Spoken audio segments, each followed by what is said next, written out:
Hello, hello, Anamika. Yes, sir. Kindly check as per schedule whether all guests are available or not. Okay. Okay, sir.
Hello, Amin.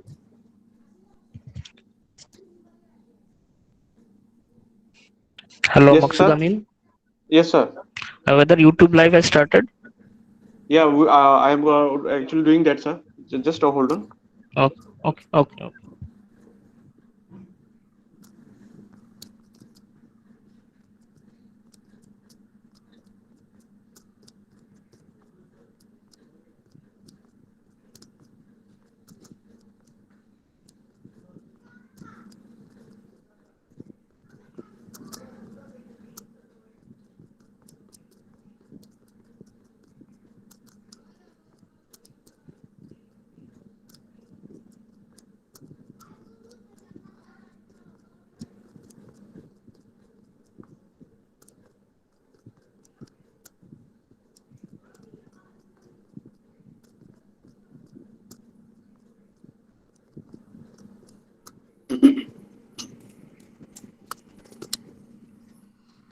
শুনো না, আহ, আহ, পুরোটা presentation যখন হয়ে যাবে না তখন আমার আর আমিনের একটা শর্ট সামারি দিতে হবে।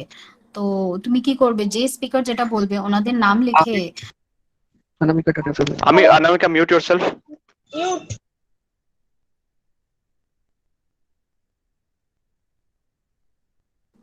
হ্যালো। হ্যাঁ, তুমি আমারটা তো ডাইরেক্ট ক্রোম দেখার, তো তোমার ক্রোম দেখার না নি? Mute, all of you mute, please. Amin mute. Amin, turn off your mic. All of you mute. All of you mute.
请了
，Mr. Tandan BK, sir, you are presenting your screen. Kindly stop presenting.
Hello, Anamika and Amin, whether all speakers are online? Sir, I'm checking once. Yeah, please check it, then we can start. Hello, Dibjyoti. Good morning, sir. Good morning. Hello, Dr. Nigamanand. Yeah, hello. Good morning. How are you? I am good. How about you? Yeah, I'm also fine. Oh, Ramanan sir. Hello, good morning to all of you. Good morning. Good morning. Good morning, Raman sir. Good morning, Anjit. Good morning, sir. Good morning, Nivananda. Good morning, morning, sir. all. Good morning, LG Guys. sir. Good morning, Professor Ranjit sir, Ningaman Sati sir. Sharma. Yes, madam. Good And morning. Good morning to all. feeling so good to see you all again in a frame. In the same family. Really? Good morning. Good Oh, morning. Dibjyoti. Yes, sir. Dibjyoti. Hello, Dibjyoti. Dibo. Good Hello. morning, Sir, please Ramanda. tell. Sir, please tell. We'll check whether BC has entered or not. VC sir has entered. I have seen a few minutes ago, but don't know whether he's now. Sir, he's there, sir. He's there. Is there? Yeah, he's there. Okay, then we may start. We can start. Okay, we can start. Anamika and Amin, are you ready? Yes, sir. Sir, I think So we can start. L. Shashikumar sir, he has not joined yet. I have seen a few minutes ago. No, He has he's joined. there. He has joined. No, he is there. He has joined. Okay, okay, He is there. sir. He is in front of you. So, welcome everyone. I, Professor Ibol also joined. Okay. Yes. Good morning, everyone. Good morning, sir. Good morning, sir. Good morning. And Upendra Singh from Manipur University Good has morning, also sir. joined. Welcome, ma'am. Dibjyoti, you can start now. sir, should I start? Yeah, you can You start. can start. Dibjyoti. I, Anamika Paul, student of Jawaharlal Nehru School of Management Studies, Department of Business Administration, Assam University, Silchar, would like to heartily wish good morning to all the respected speakers who has joined us, good morning to all the dignified participants who has joined us, and good morning to all the respected faculty members of the Jawaharlal Nehru School of Management Studies, Department of Business Administration, Assam University. I, along with my co-host, Maqsood Amin, student of Department of Business Administration, Assam University, will now start the session. Maqsood, start the session now. I heartily welcome everyone. Now, I would like to kindly request our today's webinar coordinator, Dr. Dibjyoti Chaudhary, Assistant Professor, Jawaharlal Nehru School of Management Studies, Department of Business Administration, Assam University, to inaugurate the webinar. Yeah, good morning, everyone, one and all present in this virtual meeting. Respected Vice Chancellor, sir, HOD, sir, other faculties and all other dignitaries, and also the most important, the participants who are watching us live.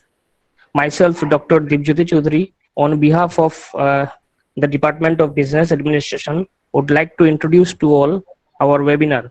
Our national webinar is titled as National Education Policy 2020, its impact on management education, and is the topic of discussion today. Since the new education policy has launched in the month of July 2020, it has been the center of discussion across institutes in India and across different fields of study. As we all know that education policy was first set up in 1968, and then the second was set up in 1986. Considering totally a new policy, there had been a gap of almost 34 long years till 2020. Furthermore, management education is very dynamic and ever changing in nature. So it becomes imperative to find out whether there is any impact on management education. Thus, it is the question for discussion for both new education policy, which changed from 10+2 pattern to 5+3+3+4 pattern, would influence the overall education scenario and specifically the management education. So for today's discussion, we have engaged 5 eminent resource persons who are distinguished speakers. Professor L. Shashikumar Sharma from Mizoram University, Professor Ibohal Maiti from Manipur University, Dr. Ranjit Singh from IIT Allahabad, Dr. N. Biswas from AMU Murshidabad, Dr. S. Prakash from SRCC New Delhi. Apart from that, you will all be delighted to know that we have received a total of 620 plus registrations, and it came across almost 300 plus institutes in India. So within these few days of almost 6 days, we received 620 registrations, and later we need to close it because it was increasing in huge numbers. So we can't control if the number increases more. So we have to stop it. But later now the thing can also be watched in YouTube for all other participants. We have only like 107 participants from Assam University, and rest 500 plus participants are from across India. So that's all I have to say about today's webinar. Thus, with the blessings of Almighty, let Him keep all of us safe and sound in this pandemic situation and bless us all for future endeavors. Thank you.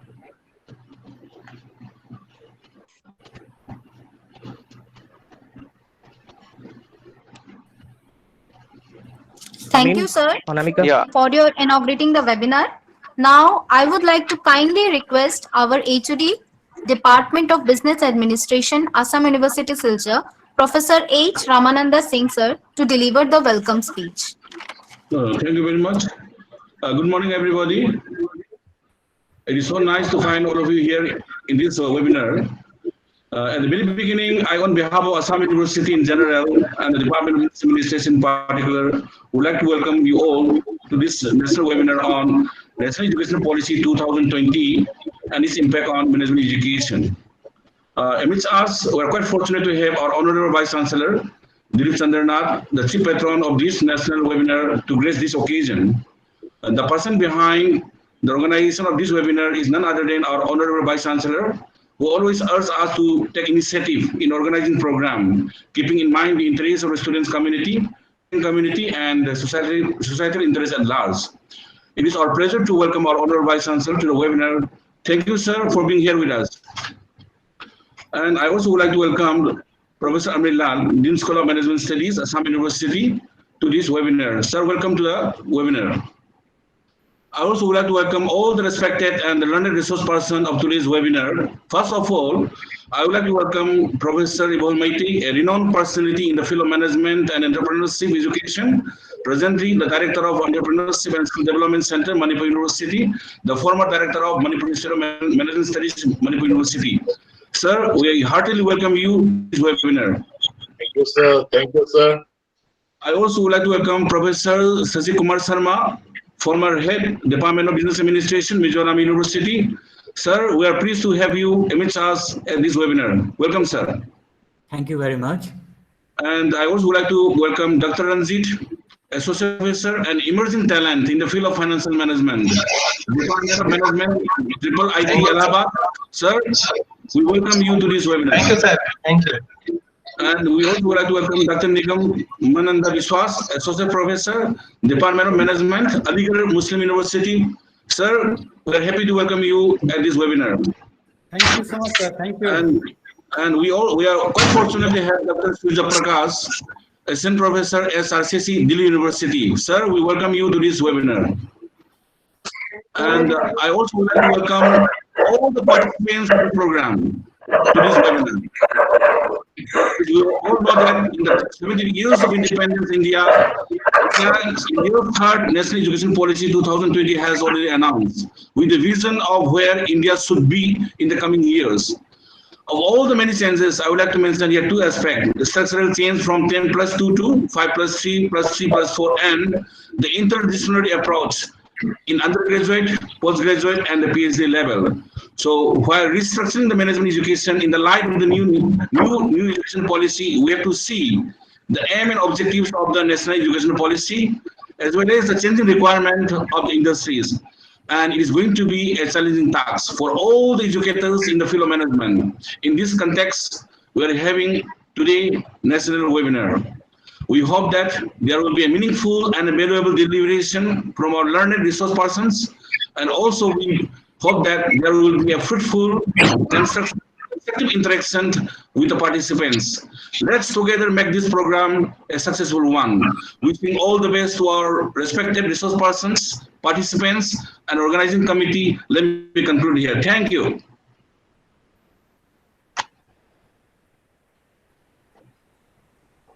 Thank you, Professor Ramananda sir, for such an outstanding welcome speech. Now, I would like to kindly request our Dean, Professor A.L. Ghosh sir, to address the webinar.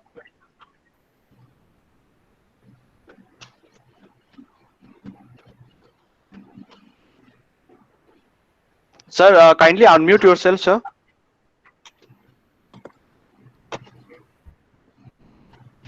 Pranam and Namaskar to all. So good morning to all respected Vice Chancellor sir, respected Head Department of Business Administration, Professor Shashi Kumar, Professor Nigam, our earlier member of the department, Professor Ranjit Singh, Dr. Prakash, Professor Maiti, and all other participants. So good morning to all of you.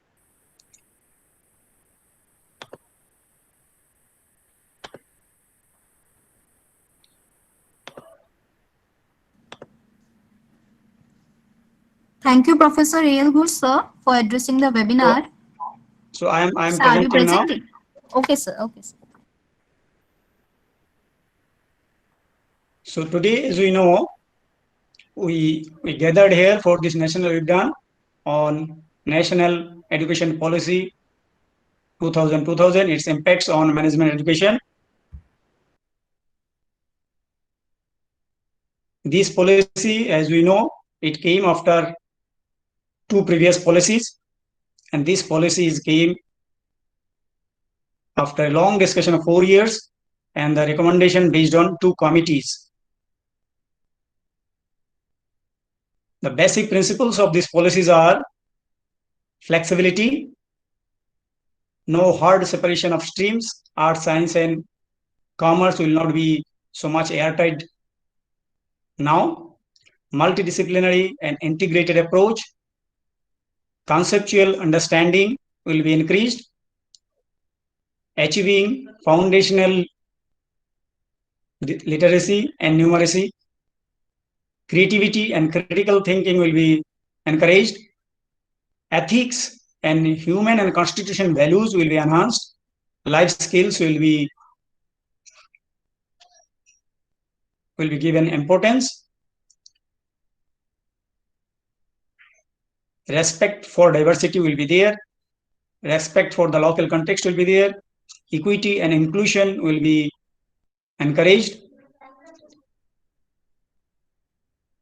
extensive use of technology will be there, outstanding research has been given much importance in this policy, continuous review will be there, education is now will be treated as public service, not a commercial service, sustainable investment in strong, vibrant public education system will be there, encouragement of true philanthropic private institutions will be encouraged.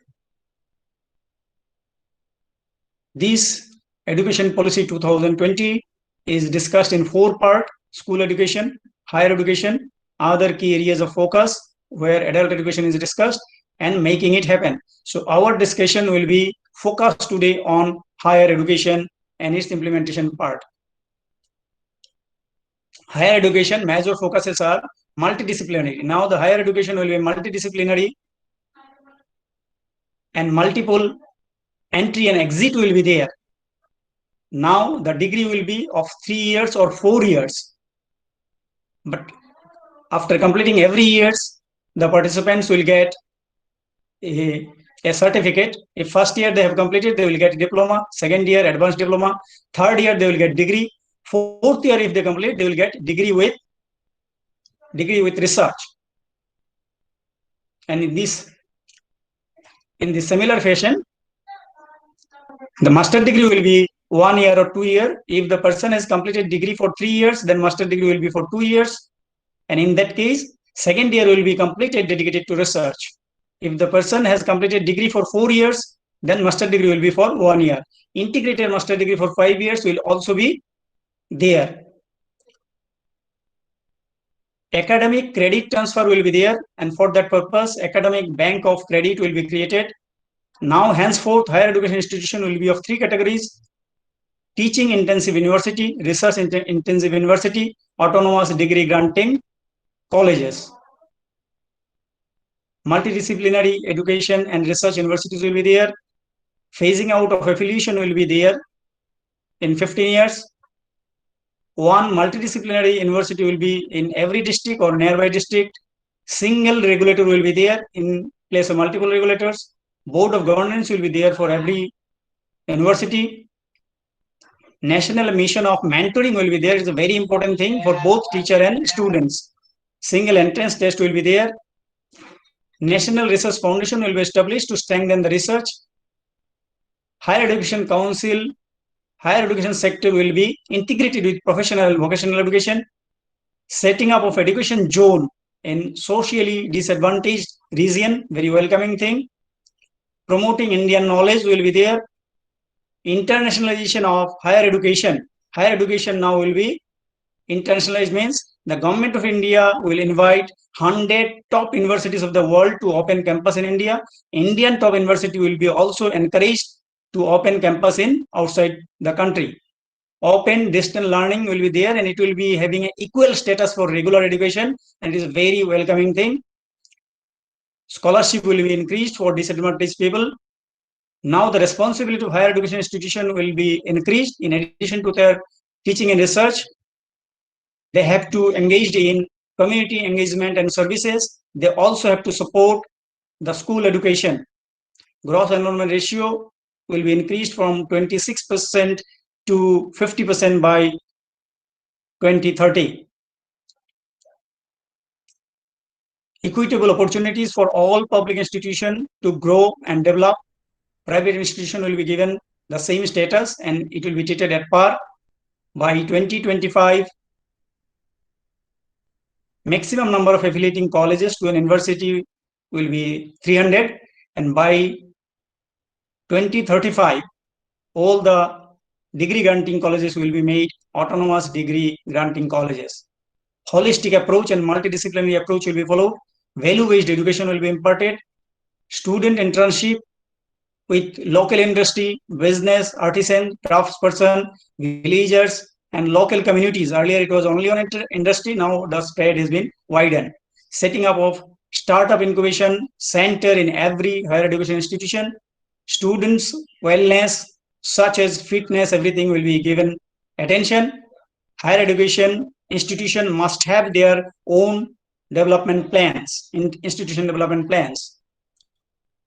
Teacher-student ratio will be 1:10 to 1:20, but here I can tell you it is a welcoming thing, but it is to be made a realistic one, because in Silchar I can give example. The scenario is for all over the country same. In Silchar, 2 premier colleges, Kachar College and GC College. In Kachar College, there are about 300 students, 3,000 students, but the teacher is 52 only regular teacher. So a long way to go. Faculty will be trusted and empowered to do truly outstanding creative work. Faculty who do not deliver on basic norms will be held accountable. Equity and inclusion in higher education will be ensured. All education schools, colleges, and university must integrate vocational education training in their course curriculum. By 2025, at least 50% of learners, schools and higher education shall have vocational education. Higher education institution will offer vocational education either on their own or in partnership with industry. All existing standalone professional educational institution will have to be multidisciplinary institution by 2030. Merit-based appointment of institution leaders and teachers. The board of governance of each institution will be empowered to govern the institution free of any political or external interference. Under the supervision of the regulatory authority, the board of governance shall be responsible and accountable to National Higher Education Regulatory Authority, National Accreditation Council, General Education Council, National Higher Education Qualification Framework, Higher Education Grant Commission, etc. will be set up. Setting up of new quality higher education institution will be made easier. Robust use of technology, including AI will be made. Now let us see impact on management education. Standalone B schools management institution will be made multidisciplinary higher education institutions. Management discipline is not separately discussed in the new policy, new education policy 2020. IIM is referred along with IITs and other technical institutions. There will be more takers of management courses as communication skills, decision-making skills, other soft skills are given much importance.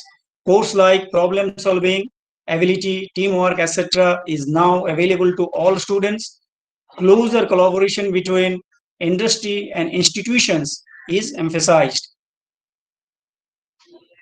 The responsibility of the management education will be higher for the fourth industrial revolution, as it is mentioned in the plan document. Model public universities for holistic education at par with IITs, IIMs, etc. will be set up. Greater industry academic linkage will be put more thrust on management education. When national mission for mentoring shall be founded to provide mentoring professional support to university college teachers, role of management field will increase. Changes, the major changes, MHRD is gone, Ministry of Education is in, MPhil is no longer there, UGC, ICT, NCET, etc. will not be there, only single regulatory authority will be there. And different category of university will not be there, like state university, central university, deemed university, etc., etc. Only university will be there. NAC will not be there. NAA will be there. UGC will not be there. Higher Education Grant Commission will be there. Different entrance test will not be there. Single entrance test. Now, area of major attention. The policy document is very good, but implementation part, our concern, we have to give more attention. Timeline mentioned in the proposed document appears to be less feasible. One example is given.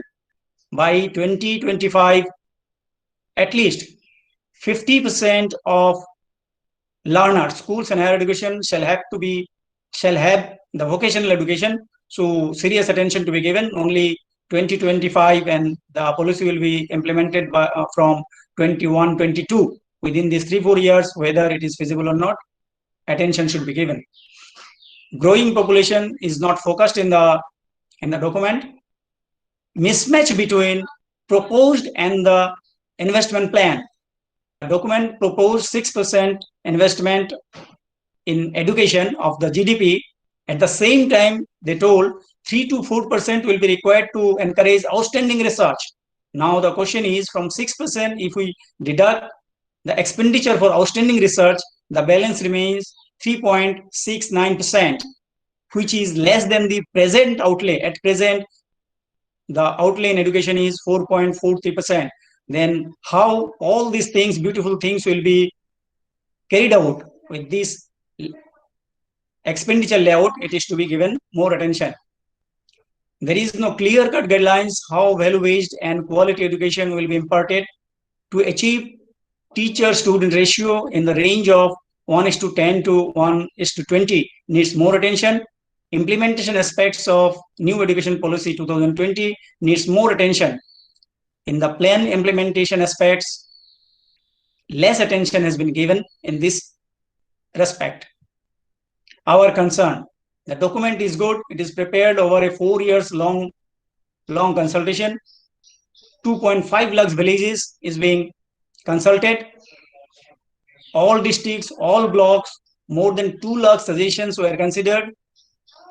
Document is very good, but the major concern is beautiful implementation. If it is implemented properly, then it will certainly bring revolution to the quality education in the country. Our responsibility, maintain this beautiful thing as beautiful, come forward to implement this beautiful thing as beautiful, do hard work to get beautiful fruits from this beautiful National Education Policy 2020. Hope we shall be able to carry out our responsibility.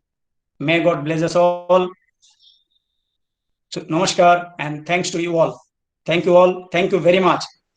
So, Anamika and Amin, over to you. Thank you, Professor A.L. Ghosh, sir, for addressing the webinar. Now, I would like to kindly request our Chief Patron, Honorable Vice Chancellor of Assam University, Professor D.C. Nath, sir, to address the webinar. Namaskar. Good morning to everybody.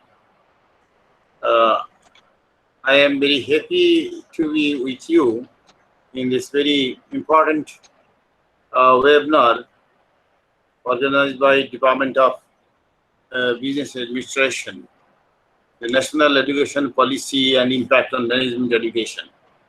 I congratulate the team of the Department of Business Administration, especially the coordinator, Dr. D. Chaudhary, and the HOD, Professor Singh, and Dean, Professor Ghosh, organizing this important seminar. And we have with us many learned speakers, Professor Sharma, Professor Maithi, and Dr. young persons like Dr. Singh and Dr. Vishwas, Dr. Srijay Prakash, and I understand many presenters are there. So I welcome them, all the participants from this university and from different parts of India. As I understand that there is around 600 plus participants altogether. We are passing through difficult days, and we will be overcoming it. And because of that, actually, we are able to, accommodate thousands of participants in a seminar, which is beyond imagination. We have heard the outline of the National Population Policy from Professor Ghosh. This is a dream education policy. He also pointed out the implementation part. But this is a mindset. But I know also the Kothari Commission, if you go back even, Kothari Commission, they suggested the vocational courses for higher secondary level, which is never implemented in spirit. So the vocational education did not come. Otherwise, what is we are facing now, facing means what I like to tell you that this is the largest democratic country having the largest number of young population. And, this young population is not able to boost up the economy of the country, even having the demographic dividend, that the young population, because they are not well trained, not skilled, not having vocational. So, if we want to make to this country, economically stronger, Our neighbor, the China, is an economy of 7.5 trillion, and we are 2.7 trillion or so. So to reach them, it is difficult, but we have the young population which we can manage it. We can, they will come when we can overcome them. But this is what the new education policy will play the role. It is so designed that after 20 years, the whole of this, the young population will be trained, and their demographic dividend will be utilized for the development of this country and boosting the economy. And then, of course, what we were 2000 years back in education, in business, we can regain our strength. But these are imagination. But if you do not have a dream, how can you reach? So dreaming is important part. Now, who are the people who can implement this education policy? It rests on 5 pillars: the teacher, student, management, policymaker, and the parents. And if you can see this, our education policy is stressing on those pillars basically. And the center pillar is the teacher. Teacher can lead this everything. They can train the young mind. So if you see, the whole document is stressing on the quality of teachers. And so our stress on this policy is how to train the teachers, giving more opportunity teachers. So you see our education, there are 4 years education B.Ed course, 2 years education in B.Ed course in 1 year, depending on your background. So this means a train up, and basically what higher education is facing nowadays is the bottom. The school level education is, if it is not quality of education, how can you expect the quality education in the higher education? So you can see the more emphasis is given in this education policy on the school level education. So if it is done properly, and it will be done. So all of us, these 5 pillars, if we work together with the leadership of the the teaching community, definitely nothing unachievable. We can achieve the goal, and we can make this India the strongest one in every aspect, in economy, in education. First is the education, I say. If education is a proper way, then definitely we will achieve that. I understand you have many discussions on this policy, different small issues, parts, and come out with the the roadmap. Basically, the document says we have to achieve that, but we have to work out the roadmap, how to achieve it. And it is the teachers and the teaching community, work out and suggest also to the policy maker that this way possibly you can achieve it, and we have to achieve it. So I am very thankful to the organizer for organizing such important webinar for the students, because you can see after 20 years many of our senior teachers will not be here, and they will be on the top, and they will lead the country. Thank you. Let it be a very successful seminar for the country. I in advance I congratulate all the people who are participant for making it a successful one. Thank you. Jai Hind. Yes. Thank you, Professor Disinath sir, for the marvelous address. Now, let's start the webinar by our first resource person, Professor L. Shashikumar Sharma sir.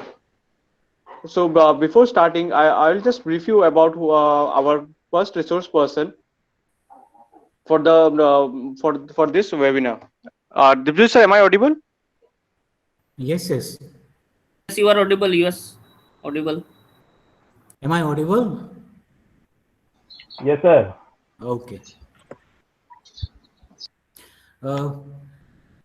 First of all, thank you very much for giving me this opportunity. With the permission of the chairperson, Professor D.C. Nath, the Vice Chancellor of Assam University, Dean Professor Ghosh, HOD Professor Ramanand Singh, and eminent panel members, organizers, thank you once again for giving me this opportunity. My topic is going to be mostly on the development of management education, and I'll touch upon a little bit upon the NEP 2020. Before we start, let us trace back a little bit into the development of management education in India. In fact, the management education started in India by the three universities, that is the University of Delhi, Madras, and Bombay in the year 1955. And this was followed by the setting up of the Indian Institute of Management, Kolkata in 1961, and followed by IIM Ahmedabad in 1962. Then in 1970, of course, several other IIMs were set up. And in the later years, the IIMs became the benchmark of management education in India. During the 1970s and 80s, most of the universities also started to establish management departments. And of course, the liberalization of 1990 gave boost to management education as the growth of the economy demanded several management professionals. In 1991, the number of institutes offering MBA educations were only 130, with an annual intake of 12,000 students. In 2009, there were altogether 1,608 institutes offering MBA programs and 391 institutes offering PGDM programs. Now, the country has more than 4,000 institutes offering MBA degrees with an intake of more than 150,000 students. And of course, currently, India is one of the countries which has the highest number of management institutes offering MBA program. Behind the background of this, let us briefly look into the National Education Policy 2020. Professor Ghosh has already explained everything in detail, so I'll just touch upon a little bit of it. There is a shift from 10+2 model to 5+3+3+4 model, and we're trying to bring in children for the age group 3 to 5 years within the ambit of formal education. Following, there is a common regulatory body for the entire education system. And of course, there is going to be a drive on vocational education as well as the integration of digital drive. And of course, there are also focus on innovation, creativity, and entrepreneurship. Major changes in the environment of management education is going to be two major points, which also Professor Ghosh has already explained, that allowing top foreign universities to set up campus in India. For example, we may have the Harvard Business School coming up in Guwahati or in Shillong also, or as well as allowing the top Indian universities to set up in foreign countries. For example, the IIMs may set up campuses in Africa and so on. So behind the back of these scenarios, let us look into the way forward for management education in India. I have always believed that education has three pillars, and these pillars are teaching, learning, and assessment. And these pillars are linked into one another, and if any one of them is missing, we have a major problem. So let us look into these pillars one by one. Let me take up the first one is on teaching. People have always said that management education is a professional education, and management education as a professional education because business itself is a profession. And similar to other disciplines like law and medicine, business schools are also professional schools. Like other professions, business education also calls upon the work of many academic disciplines. As for example, medicine includes biology, chemistry, biology, chemistry, and psychology. And for business, it also includes disciplines like mathematics, economics, psychology, philosophy, and sociology. The distinction between a profession and an academic discipline is so crucial, and it needs to be understood very well. So before asking how business education should change, we need to examine its evolution. Most business schools claim on two dual mission. One is to educate practitioners, and second is to create knowledge through research. But the question is, isn't the management education facing an existential crisis right now? It does not mean that enrollments are down and placements are not taking place, but deep down inside, there seems to be something amiss. So first thing, let us look into the curriculum which are being taught. These curriculums are developed by faculty members, professors who are very much focused towards research. I do not mean to say that the professors are incompetent, but they are very good researchers who collect facts and data. What are the professors? What does these professors study? What the professors are reading? They directly affect the education of MBA candidates. As the research-oriented business professors comes to dominate most of the B school faculties, they assume the responsibility of setting up the MBA curriculum. And these professors are brilliant researchers. But despite their high level of competence, they also require dealing with multidisciplinary issues in the classrooms, which at times requires subjectively analyzing multifaceted questions of policy and strategy, or examining cases which requires judgments based on wisdom and experience, in addition to and sometimes opposed to isolated facts. So decision makers and leaders do not require facts all the time. Sometimes they have to rely on techniques to make decisions on the basis of unknown environments, which needs to be more than fact collection. So in a way, this is the way how leaders are groomed. And so the curriculum needs to be from the perspectives of practitioners rather than from the perspective of scientific research. So in today's environment, we may have a professor who has been judged on the basis of the number of papers published, but has never set foot in a factory or in a real business environment, setting curriculum for the students. Secondly, the pedagogy which is being followed in the institute seems to be stuck in the U-shape or the pit area of Harvard University, or even just a form of mass production system of classroom lectures with little innovations in teaching. The concept of leadership being taught in a PowerPoint slide presentation, or relating to the novel of Leo Tolstoy's War and Peace, divulging into the characteristics of leadership, will have a vast difference in understanding the topic. As the focus of NEP 2020 is on vocation, learning, by doing should be the motto in business schools. Various possibilities like setting up a company for the business schools, for the groundwork of the students, or projects like running the college canteen by the students, or management, etc. should be the learning pedagogy. After all, should I trust a surgeon who has never done an operation to operate on me? Let me come to the second pillar of second pillar of education, which is learning. The NEP 2020 has also laid down emphasis to reduce the rote learning, which is very much popular in India. Management education, as mentioned earlier, is about the ability to profess in the concerned discipline. The philosophy of when you tell, I forget, when you show, I remember, and when I do, I understand. This philosophy should be followed to the maxim. Our system of management education has been primarily focused on telling, and this leads to a bit of rote learning, which remains only a certain period of time, and understanding of the learning and its application is lost with time.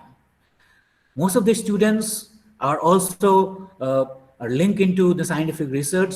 The scientific research, when applied to business, essentially where a human being makes a judgment on the environment of messy, incomplete, and incoherent data, Sometimes the statistical and methodological wizardry can sometimes blind rather than illuminate. Consider some of the most difficult questions faced by the managers. How does a culture of a celebrity affect leadership? How should a chief executive officer be compensated? How does one design global operations so that at once effective and equitable?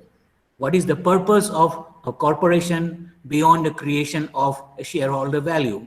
Such broad, multifaceted questions cannot be answered by rote learning. Let me come to the third pillar, which is the assessment. The third pillar that we have been using is only one-sided, that is from the teacher's point of view only, who assess the students. There has not been given a chance for the learner whether how much progress he or she has made. National Education Policy 2020 has brought in about the assessment from several directions, not only from the faculty's perspective, but also from the perspective of the learners, and from the others, including friends and his parents and the parents. This also has paved a way for introspection and reflect by the learner to understand what he or she has achieved so far, or has made any progress, or to examine himself or herself.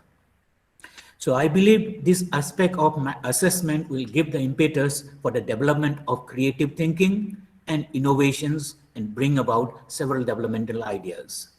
There is also a need to shift from the traditional form of examination, which supports rote learning.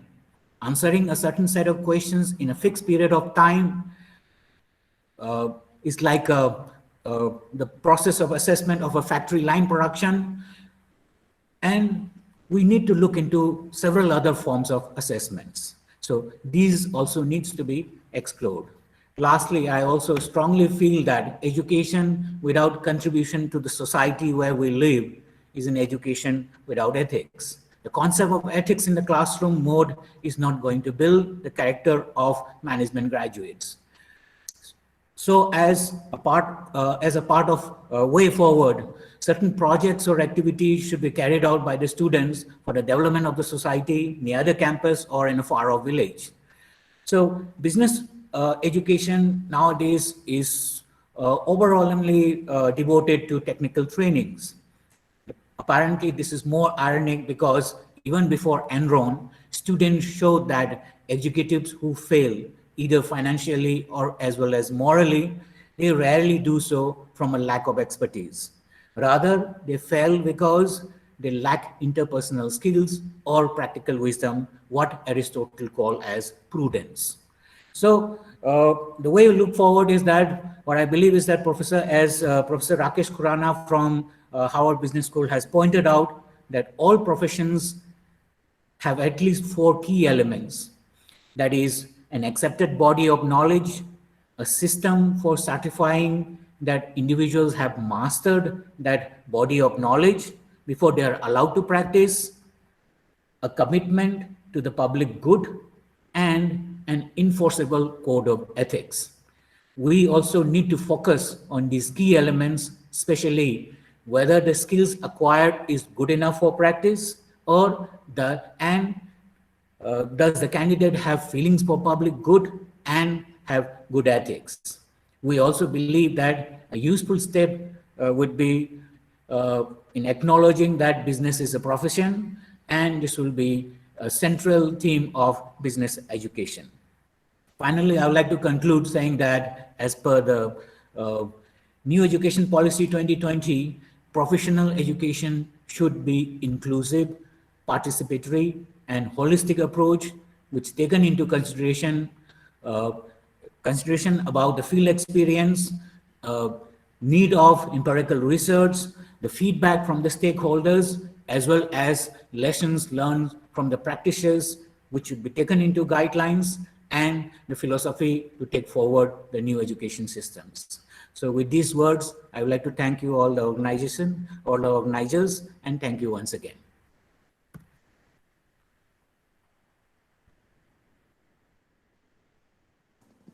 Thank you so much, sir, for a wonderful and valuable insight in today's webinar. So the next presentation will be by our second resource person, Professor Ebohal Maiti, sir.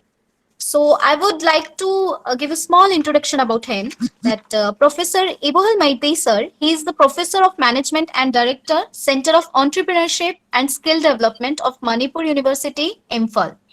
And he is having more than 28 years of academic and industry experiences. At present, he is a member of the Advisory Committee for Industry and Social Development of Government of Manipur. He had more than 40 publications in various journals, and he had visited many foreign countries for academic related activities in various universities. So now today's topic, he will be addressing on the topic National Education Policy 2020 and Management Education Prospectus and Challenges. So sir, this session is all yours.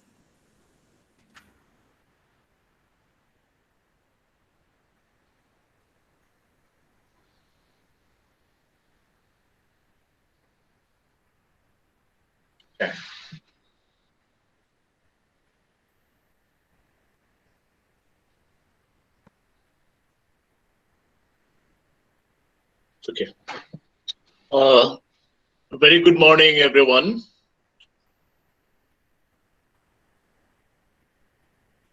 Can you hear me, please? Yes, sir. Okay. Well, esteemed dignitaries for this webinar, learned panel members, and my dear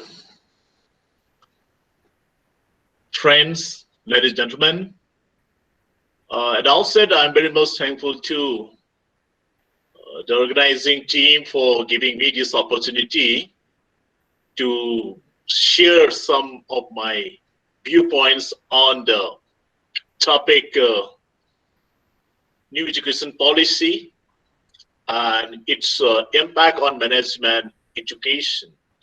Well, we have just heard so many insightful thoughts from the keynote speaker, the Dean of the School of Management Studies, Assam University, and also the resource person, Professor L.S.K. Sarma. Well, I also will be touching a few areas which the National Education Policy is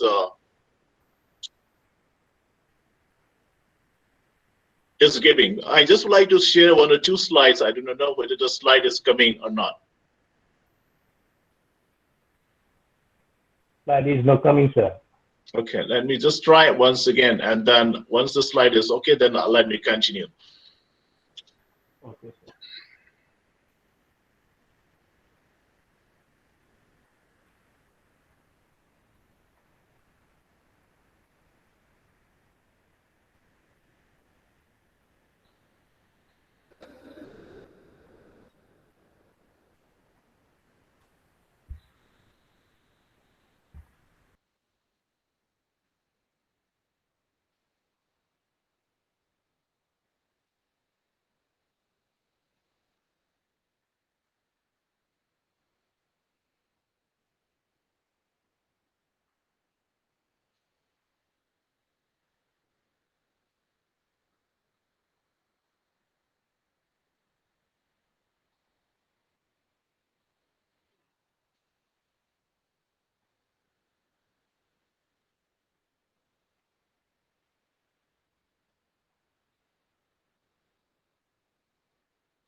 Yes. Okay. It's coming, sir.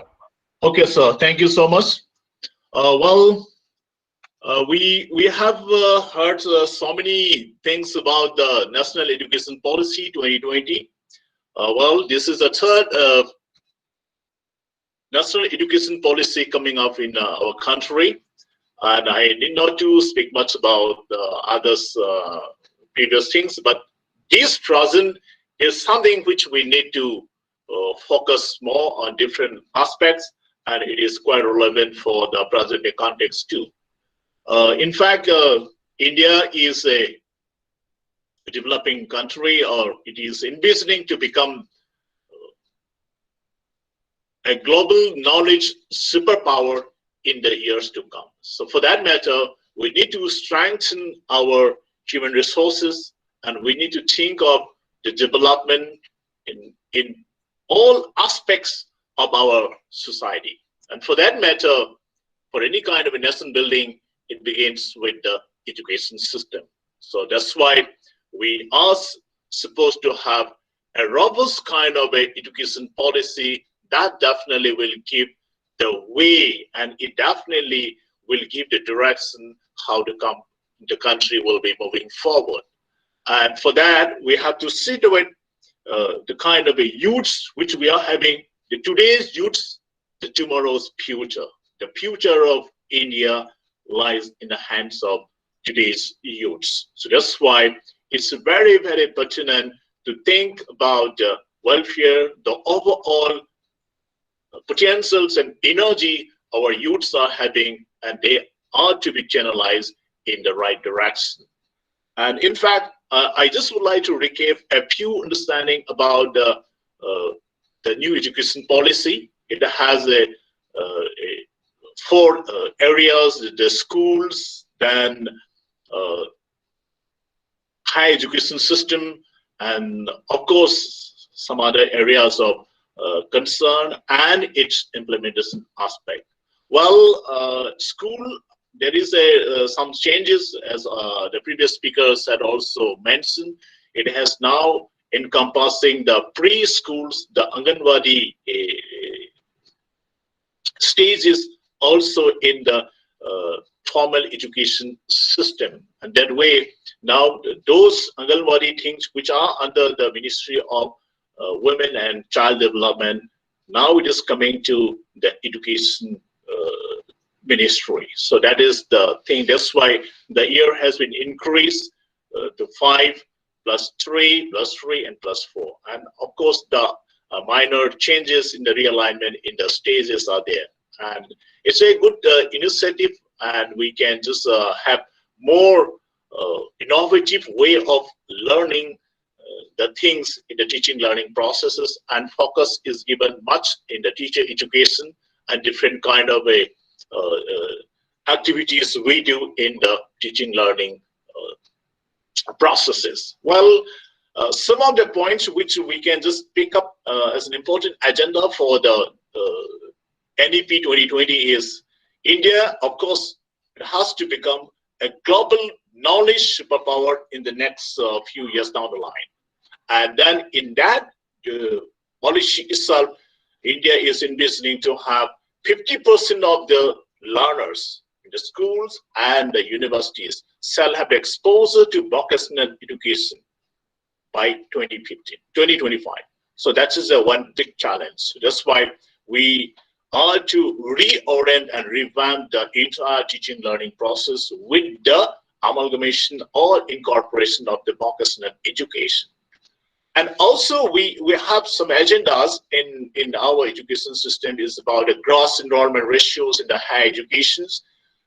We have about 26.3% in 2018, and now we are to have 50% by 2035. Is a very ambitious kind of a target India is having.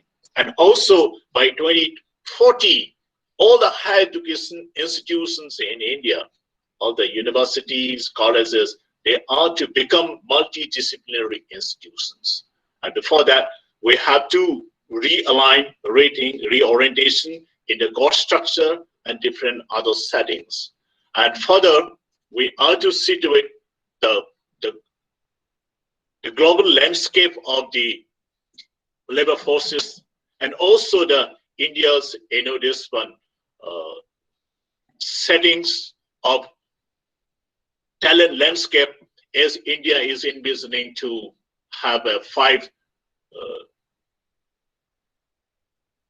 trillion this one economy in the 2025. So that's why we have to see to it about India's economic vision, and we have to see to it about the social dynamics and a whole lot of the changes that are likely to take place in the country with the introduction of various technologies like Industrial Revolution 4, with the data analytics, the various other aspects of artificial intelligence, blockchain technologies, so on and so forth. So with that, we can see to it some aspects about India's population dividend. As all of us are aware that India becomes the youngest nation in the world. 40% of the Indian population, that means out of 1.25 billion population, 40% is under 18 years, and 54% of the Indian human resource pool is under 35 years of age. And overall, 65% of the population is in the working age group of between 15 to 59 years. So that's why India is truly a young nation. Whereas in case of the other developed countries like the US, Europe, or Japan, or Germany, their average age is very, very high, and the aging population is increasing. And at the same time, India is having around 29 years of age, the average age of India by 2022, and as of that is about 26 years. That's why we have a larger chunk of young people who are quite energetic, and their energies, potential, capabilities are to be channelized in the right direction. That's some of the major agendas to be linked with our national education policy. Well, to continue further, we can see to it about some facts of the Indian higher educations. As on today, only 7% of this age group 18 to 24 enters in the university. Gross enrollment ratio, as I said, is 26.3%. And as per UGC report, out of 86% of the students completing graduation, only 12% go for the post-graduation. Barely 1% takes up the ratios. And there is a huge number of dropouts after 10 and 10+2. That's why the education policy, the new education policy 2020 gives some sort of a mechanism to address such kind of issues. And as for the global landscape in higher education, 30% gross enrollment ratio is a prerequisite for a rapid socio-economic development of a country. And many of the developed nations like US, UK, they are having 94% for UK, US is 88.1, and Japan is 63, and for that matter, China has already crossed 42%, whereas India stands at 26.3%. That's why India is envisioning to have 50% of the gross enrollment ratio by 2025. So that's a one big this one agenda we have to just think about. Well, some areas of concern for the NEP is, yes, they are focusing on the vocational education and the skilled vocational studies and the skilled education, and there is no option for multiple entry and exit at undergraduate level. So that's why there should not be any proper dropouts. They can get a diploma or a certificate after completion of 1 or 2 years, and that way it gives opportunities for the students to have a flexibility in their teaching learning processes. And India as a global education destination, this is one is specially mentioned for the internationalization of the education, and the Indian universities can also be allowed to open some sort of a centers outside the country, and some universities at a global level, they can also enter in India. So that's why there could be a strong competition among the universities in India and abroad. So that's why we need to prepare for that, how we can align all these things. And of course, one important thing is we had multiple regulatory bodies like the ICT, UGC, NCT, etc. Now it has been restructured, and we will be having one single regulatory system. That's one thing we have. And multidisciplinary approach in education. That way it will cater to the creativity, innovative things of the students. And also they have just given one area is the MOOCs, the massive open and online courses, and that can also be taken care of. At least 7% of it. The UGC had already said that 20% of the entire courses, the credits, can be earned from MOOCs. So that is another bold initiative the policy had talked about. And also we have to sit with about the skilled manpower for IR4. That is Industrial Revolution 4 for the artificial intelligence, big data analytics and blockchain technologies, so and so forth, and Internet of Things. And this is one area we have to sit with. And we have one very, very attractive thing in this national education policy is targeted expenditure at a tune of 6% of the GDP. That's a very bold step taken up. We have to sit with its benefit. Now, some aspects which we have to still remember why they are focusing on the vocational education is when we see to it about the workforces receiving the skill training. South Korea is getting around 96% of the entire workforces skill education before they join for any kind of employment. Canada and Japan is 80%, Germany is 75%, UK is 68%, and even the developing countries like Mexico is 24%. Whereas in case of India, it is only 10%, out of which 6% is in the informal sector, only 4% is in the formal sector. That's why we need to have a strong emphasis on the skill training, the vocational training. So that is one. And one more findings which you have got from the McKinsey's Global Institute survey, India produces approximately 3.6 lakh engineers and about 6 lakh graduates in arts, science, and commerce per year.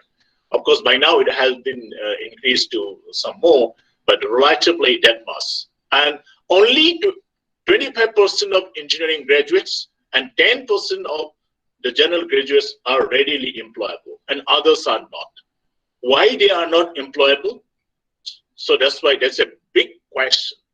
So that means they are not suitable for the kind of a job they are looking for. Means they are lacking some sort of a skill set in them. So that's why unemployment problem increases alarmingly divided in every state. So that is one we have to address. And for that matter, the employability just things to be taken care of much. So the skills, the knowledge, the personal attributes, and overall attitudes and mindsets for better employability. That's to be taken care of. So that's why human skill, communication skill, professional skills, and technical skills are the areas of concern for better employability. And that we are now going to have as a part of the education, irrespective of the stream of study in the new education policy. So that's why interdisciplinary approach in the education gives much of benefit in terms of such kind of a, this one things. Well, the hard realities which we must understand is educated unemployed youths increasing sharply, and more unemployed people who are not educated. So that is what we have. And at the same time, India is having about 6.1% or more unemployed. And even during this, COVID pandemic, that it increases alarmingly up to 20%. So now that is one we have to sit with, whereas the world over is having 4.9%. So self-employment or promotion of job-oriented enterprises is the ultimate answer. And that's why this education policy speaks some areas of concern for self-employment through innovative incubation and entrepreneurship activities. And all of us know that India is having about 30 crore people below the poverty line. So that's why around 20-25% population below the poverty line. That's why it will be very difficult for government of India to take care of the livelihood of all these things. So that's why we need to have a radical change in the education policies, and that way it will help a lot in the economy, in the society, in the livelihood of the people of the country. So some areas of concern for the management education, as we are all learners of management, we have to sit with, as our previous speaker had touched upon much, so I definitely would like to scale that. Yes, curriculum is one. We need to keep on updating that. Outcome-based teaching learning processes, that's there. Yes, focus should be more on the experiential learning and problem-based learning.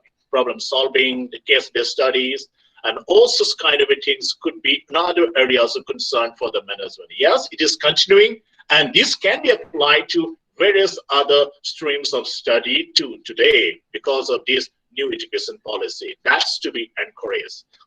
And delivery faculty members, of course, the paucity of faculty members are there, and we need to have a proper training and then proper exposure to the industry, etc. are needed. Of course, evaluation, continuous evaluation should be there, yes. Vocational and technological education in management should be incorporated well. Multidisciplinary is approach. Management as such is a multidisciplinary in nature. And again, we are supposed to relook the kind of a multidisciplinary wherein some sort of vocational and technological exposure be given to the management students so that they can develop some sort of a domain knowledge and they can become a very, very productive and also will be useful for the society at large. So the students' career progression is the one, how we can make students more acceptable to the society, to the industry, and engagements of the students in the internship and reorientation of the internship, not only with industry, but to the community engagement can also be another area of concern. And the global competition is a must. So wherever we stand, we have to face the competition. So introduction of the innovative programs, the multidisciplinary subjects, not only the general areas of management like the marketing, finance, HR, we need to expand in some sectoral areas of management for rural management, agriculture, the tourism, then NGO management, and the petroleum management, so on and so forth. That way, the multidisciplinary approach of this study will give utmost benefit to different sections of the society. Yes, industry, institute partnership should be encouraged. Yes, experiential learning, innovative and entrepreneurship orientation. So some centers or the cells of entrepreneurship and innovation in management education, it needs to be established. And we should have a global benchmark and collaboration. These things we are to have. And in India, we have a management education exclusively the Indian Institute of Management. Now they are also started giving MBA degrees, and we have MBA degrees in the IITs also, the management courses, then the university system. We have another component that is under AICTE, that is autonomous institutions giving the PGDM.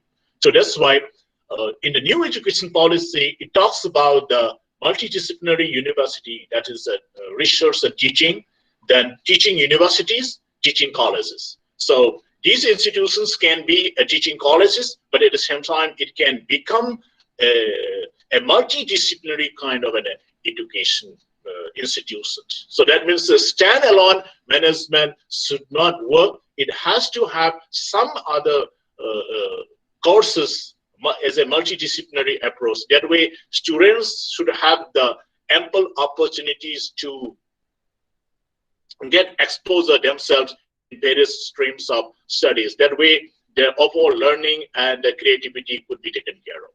So some of the future directions which we have to sit with, the focus should be more on the industry academia partnership for the skill development and employability. That is what we have to do it.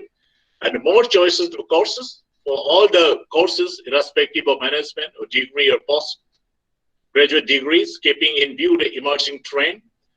Then the entrepreneurship development should be there, because earlier in some of the universities, it has already been started, but still we should have some focus on it so that some of our young boys and girls can establish their own startup units through this kind of a center or the cell. That needs to be encouraged. And overall, communication, personality development, and other soft skills and life skills papers be introduced, not only in management, but the entire stream of studies in different institutions. So that way, we can just make our boys and girls more employable, more presentable, and they will acquire some sort of a good information and knowledge and overall personality development. Then introduction of locally relevant vocational courses as a part of the skill development course, as a part of your our choice-based credit system, it can be introduced. Say, for instance, in the northeastern part, agribusiness, the vermicomposting, waste management, food processing, bamboo technology, tourism, hospitality, apparel, digital media, filmmaking, etc. These are some of the the areas which we can see to it. They can study management and also some skill areas. So as on today, we produce a management graduates to work in the corporate organizations only. But how about working themselves? How about doing by themselves? Some areas, if somebody is interested, they can just have it. So that's just one.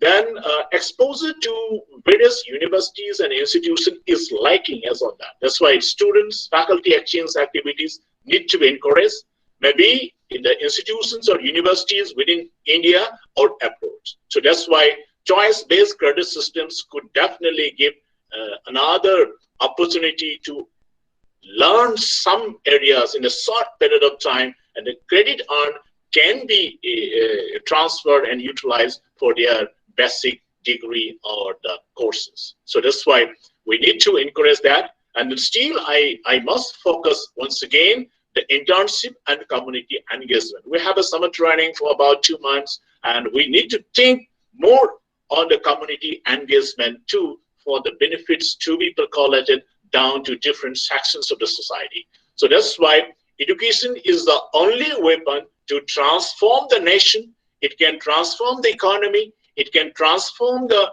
society, and it can transform the overall livelihood of the people. That way, we can become a stronger nation in the years to come. And for that matter, this new education policy is the document which provides the vista for India to become a knowledge superpower in the years to come. So for that matter, all the stakeholders are required to work together in a concerted manner, and we can just think about the proper implementation of the things with sincere commitment and conviction. Only then the true benefits of this NEP will percolate down to all sections of the society. These are the few points I would like to share with you all. Thank you everyone. Thank you, sir, for enlightening us. Thank you, sir, for enlightening us with your knowledge. It was really helpful, and this whole 21 slides was totally powerful. How you covered all the topics, it was really immensely helpful. Now, moving on to the next presentation will be by our third resource person of the day. He is Dr. Ranjit Singh. So I'll brief you about Dr. Ranjit Singh. Dr. Ranjit Singh, sir, has been into the postgraduate teaching since 2003. Currently, he is Associate Professor in the Department of Management Studies, Indian Institute of Information Technology, Allahabad. He is one of the founder teachers of Center for Management Studies, Dibrugarh University, Dibrugarh. He is also served as a postgraduate and doctorate from Dibrugarh University.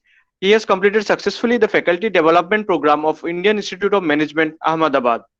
He has been delivering invited talks on many topics in many universities, colleges and business schools across India and abroad, especially in the area of behavioral science. He has conducted many management development programs, workshops, seminars, and summer intern schools on behavioral science. Dr. Ranjit Singh sir will be addressing on the topic National Educational Policy 2020 Issues and Concerns. Hello, sir. Thank you. Thank you for lovely introduction. So it's very difficult to address intellectual gathering, especially after three eminent resource persons have delivered and extensively, and they have left nothing for people like me to deliver it. So however, most of the things whatever I will be presenting will be a kind of maybe a duplication sort of, so kindly excuse me for that. I will be presenting through some slides. So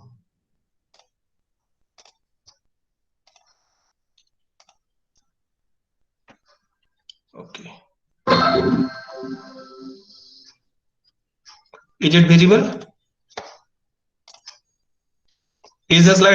Are the slides visible? Yes, sir, visible. Yes, yes, it is visible. Okay, okay. Now,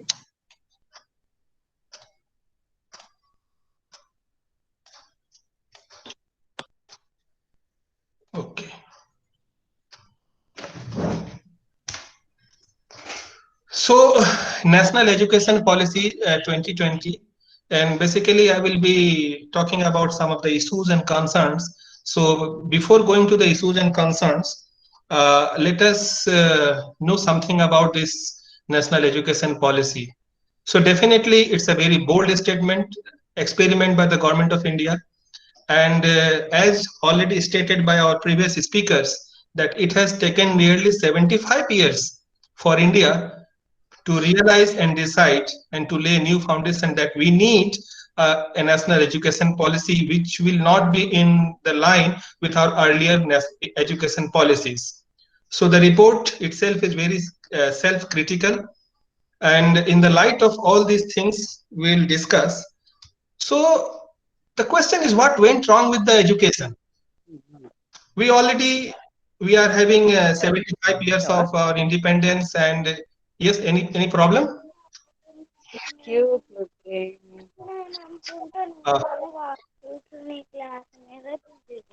So the question is, we had two education policies, especially in the year 1968 and then 86, and then the education policy of 1986. It was also further amended in the year 1992. Then we have National Curriculum Framework in the year 2005, and then again we have another framework related to the technical education in 2009. And then what went wrong with our education? If you just see the education, what went wrong? So this slide is clearly depicting what went wrong with our education system, that it is not taking care of the needs of the learner. Like everyone has to learn everything without the need and requirement, without understanding and without assessing what actually they need to learn, without focusing on the quality, without focusing on the skill, and without focusing on the learning part. The focus on the rote learning, as already stated by our previous speakers. Most importantly, the idea of Bharat, I'm not saying this idea of India, rather Bharat, it is completely distorted. Because India is a country, Bharat is a country which is having three names, India, Bharat and Hindustan. And remember, only Bharat is the name which is given by we ourselves. And rest of the two names, India as well as Hindustan, this is given by the invaders, foreigners. And the idea of India and idea of Bharat, it is completely distorted. And now what was given? The story of India. Basically, we have been told that India was a land of snake charmers. And when we have been taught the history of India, it is given an apprehension or the meaning that Indian history is basically the history of defeats. Whosoever came to India, we have been taught like that whosoever came to India, right from the Alexander to the British, and everybody defeated Indians. And the glorious part of the Indian history is not taught to the students. What went wrong with the Indian education system? Too much of mathematics, very few history, little history. Another problem, no learning, only examination. As sir has rightly stated, only the students has to just cram and then the mug up and then just vomit in the examination. But whether the learning is actually happening or not, that's a big issue. But so long as the focus is on only examination, without any focus or without any understanding on the learning part. So this is another wrong thing which has happened with our Indian. So far as the languages are concerned, so much of the focus on a foreign language, on English. And remember that when a child is born, he is born with certain instincts, certain features, and we actually, I'm telling to all my kids also that during this lockdown, when you are not going to the school, your creativity is enhanced. So nowadays, what is a school? A school is a place where which is trying to kill the creativity of a student in the name of language learning. In the name of like so much of the focus on learning a language is that the focus on skill is totally distorted. It is totally erased. Only a focus that we have to learn a language. The child is not going to the school to learn some skill. A battery of unemployed. And interestingly, if you just see the history or the statistics of unemployment, we'll find that none of the uneducated people are unemployed. The unemployment term is always associated with educated employment. We'll very hardly find that any uneducated person is unemployed. So whether our education system is creating a pool or army of unemployed, because so long as a person is not educated, he or she is not unemployed. Once the person is educated, he becomes unemployed. So that is again a testimony to my previous statement that we are sending our kids to a school or college to learn how to remain unemployed, because the schools and colleges are just killing the creativity of that student. The skill, they are not, the focus is not learning, they are not learning anything. Now, what is there in this National Education Policy 2020? So the focus is on learning without the barrier of stream and discipline. I will not go into this because it has already been stated by right from our Dean sir to our previous two speakers. Learning on mother tongue, that for the first 5 years, the students, they has to learn in their mother tongue. Focus on assessment and not examination. This is a very important. Now, till now, there has to be a focus on examination only, but now the National Education Policy, it is stressing that there should be a focus on assessment and not on the examination. Only the God can examine whether our life is worth living or not, or the doctor can examine, because doctor is also next to the God, and nobody else is able to examine our life. So rather the term examination itself is not acceptable, and the focus, that's why I'm using the term assessment. There has to be multiple exit options, and so modular courses has to be launched by the universities. So this is one issue which has to be addressed, and how it has to be done, this is a concern, because in a bureaucratic system, in a university model, framing a course curriculum with multiple exit options, and therefore this framing a modular courses will be a difficult task. Globalization of education has to be there, and as per the National Education Policy, it will be there, and that's why the focus will be on competency, because only the fittest and the most competent will be able to survive, because It may so happen that as the Singh sir has just said, that in Guwahati there may be a branch of Harvard Business School, and so definitely the good pool of students, they will be opting for the Harvard Business School. So if we are not able to maintain our competency, definitely it will be difficult for us to survive. Focus on skill. As I told that so long as our education is there, it is not focusing on the skill, and we are sending our kids just to unlearn all the skills and creativity in the school. So now the National Education Policy stress on the learning of skills, and therefore this skill will deal with the problem of unemployment.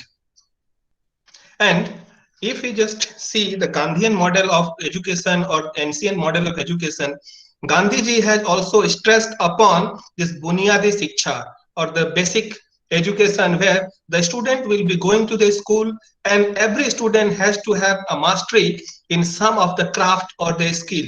And that's how the dignity of labor will be restored in the students right at the school level. But that model was never implemented, and now that's why we have a barrier in our mind that this work is good and this work is not good. That since we are educated, we are not supposed to do a certain task, and we are supposed to do only a particular set of activities only. So rather, when I was just reading through this National Education Policy draft, just the first thing which is coming to my mind was the Gandhian model of education, where the Gandhiji have also stressed upon and focused that every school should be independent of the state interference. And it was in ancient India, remember, it was also there.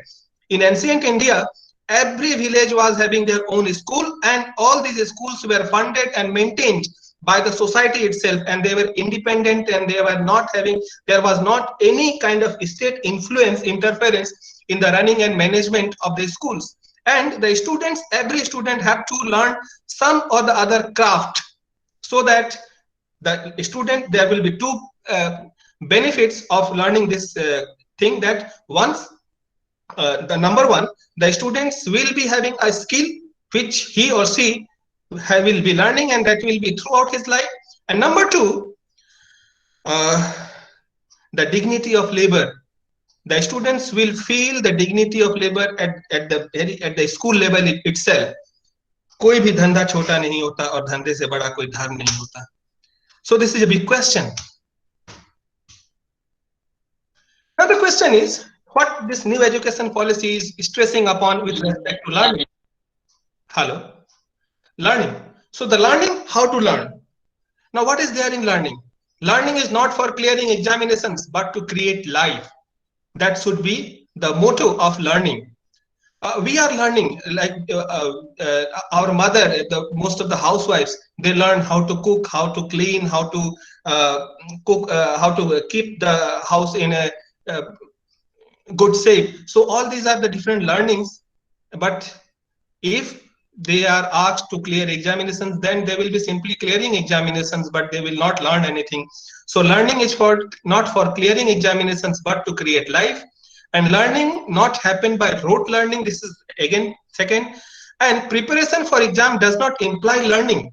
So long as we are just preparing for exams, right from our class KG or nursery till the PhD level, we are simply preparing for exams and we are not learning anything. This is the very hard and the crude and the brutal reality of our today's education system. So now the learning and teaching, it's a joint entity. So long as the teaching is one part and the learning is another part. Learning, actually, there was not at all any focus on learning.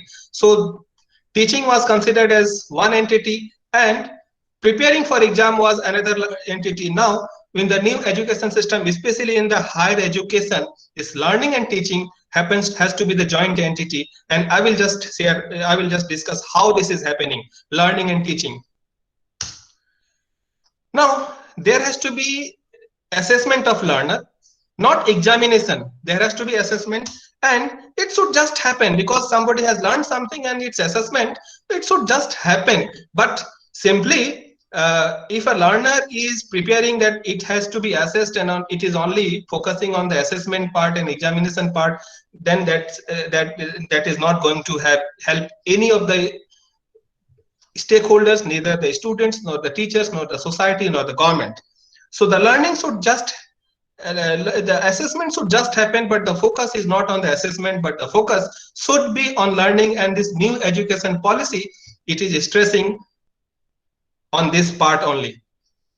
Okay. Now, what about this management? So all these things are actually applicable to management education only. So there, I'm not segregating anything that this is applicable to management or not. So all these things are actually applicable to management as it is applicable to other departments or other disciplines. Now the focus is on learning outcome. Professor Singh has rightly focused on that there has to be learning outcome, and the learning has to reach the outcome expected. So if a student has learned something, then what will be the outcome? So that outcomes has to be defined, and teaching should ensure that learner satisfies that outcome. That should be the job of a teacher in the new education policy, new framework.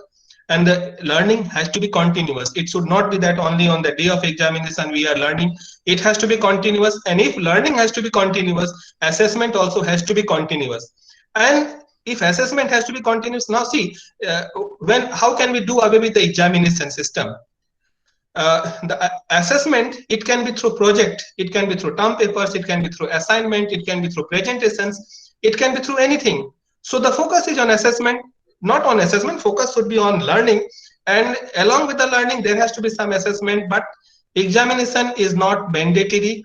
And in our Indian Institute of Information Technology, we have implemented this 2 years back. So during this COVID pandemic, perhaps the Indian Institute of Information Technology is the only institute in India which has completed everything. Its assessment, its a declaration of result, and then starting of the new batch in July, everything on time, even though there was a COVID pandemic and there was lockdown, because the assessment, our focus, our ordinance, it says that we should not focus on the examination, and we can assess the learner through any means.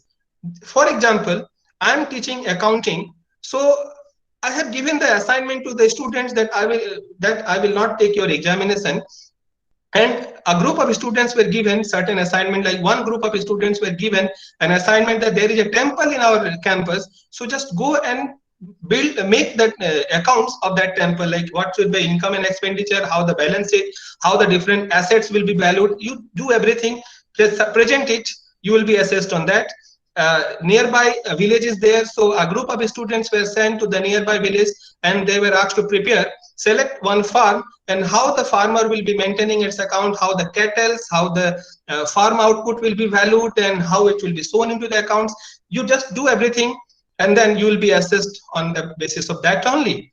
Because when a learner will be in the real world, he or she need not to learn, he or she need not to memorize the nitty-gritty of the accounting or the technology or anything, or the management principles. Because once, say for example, a lawyer is not supposed to remember all the law. So when a particular case law will be referred to the lawyer or a chartered accountant or a company secretary or a doctor or an engineer, definitely they will be referring to certain books, and based on that reference only they will be drawing certain conclusion, and they will try to bring certain solution to the problem.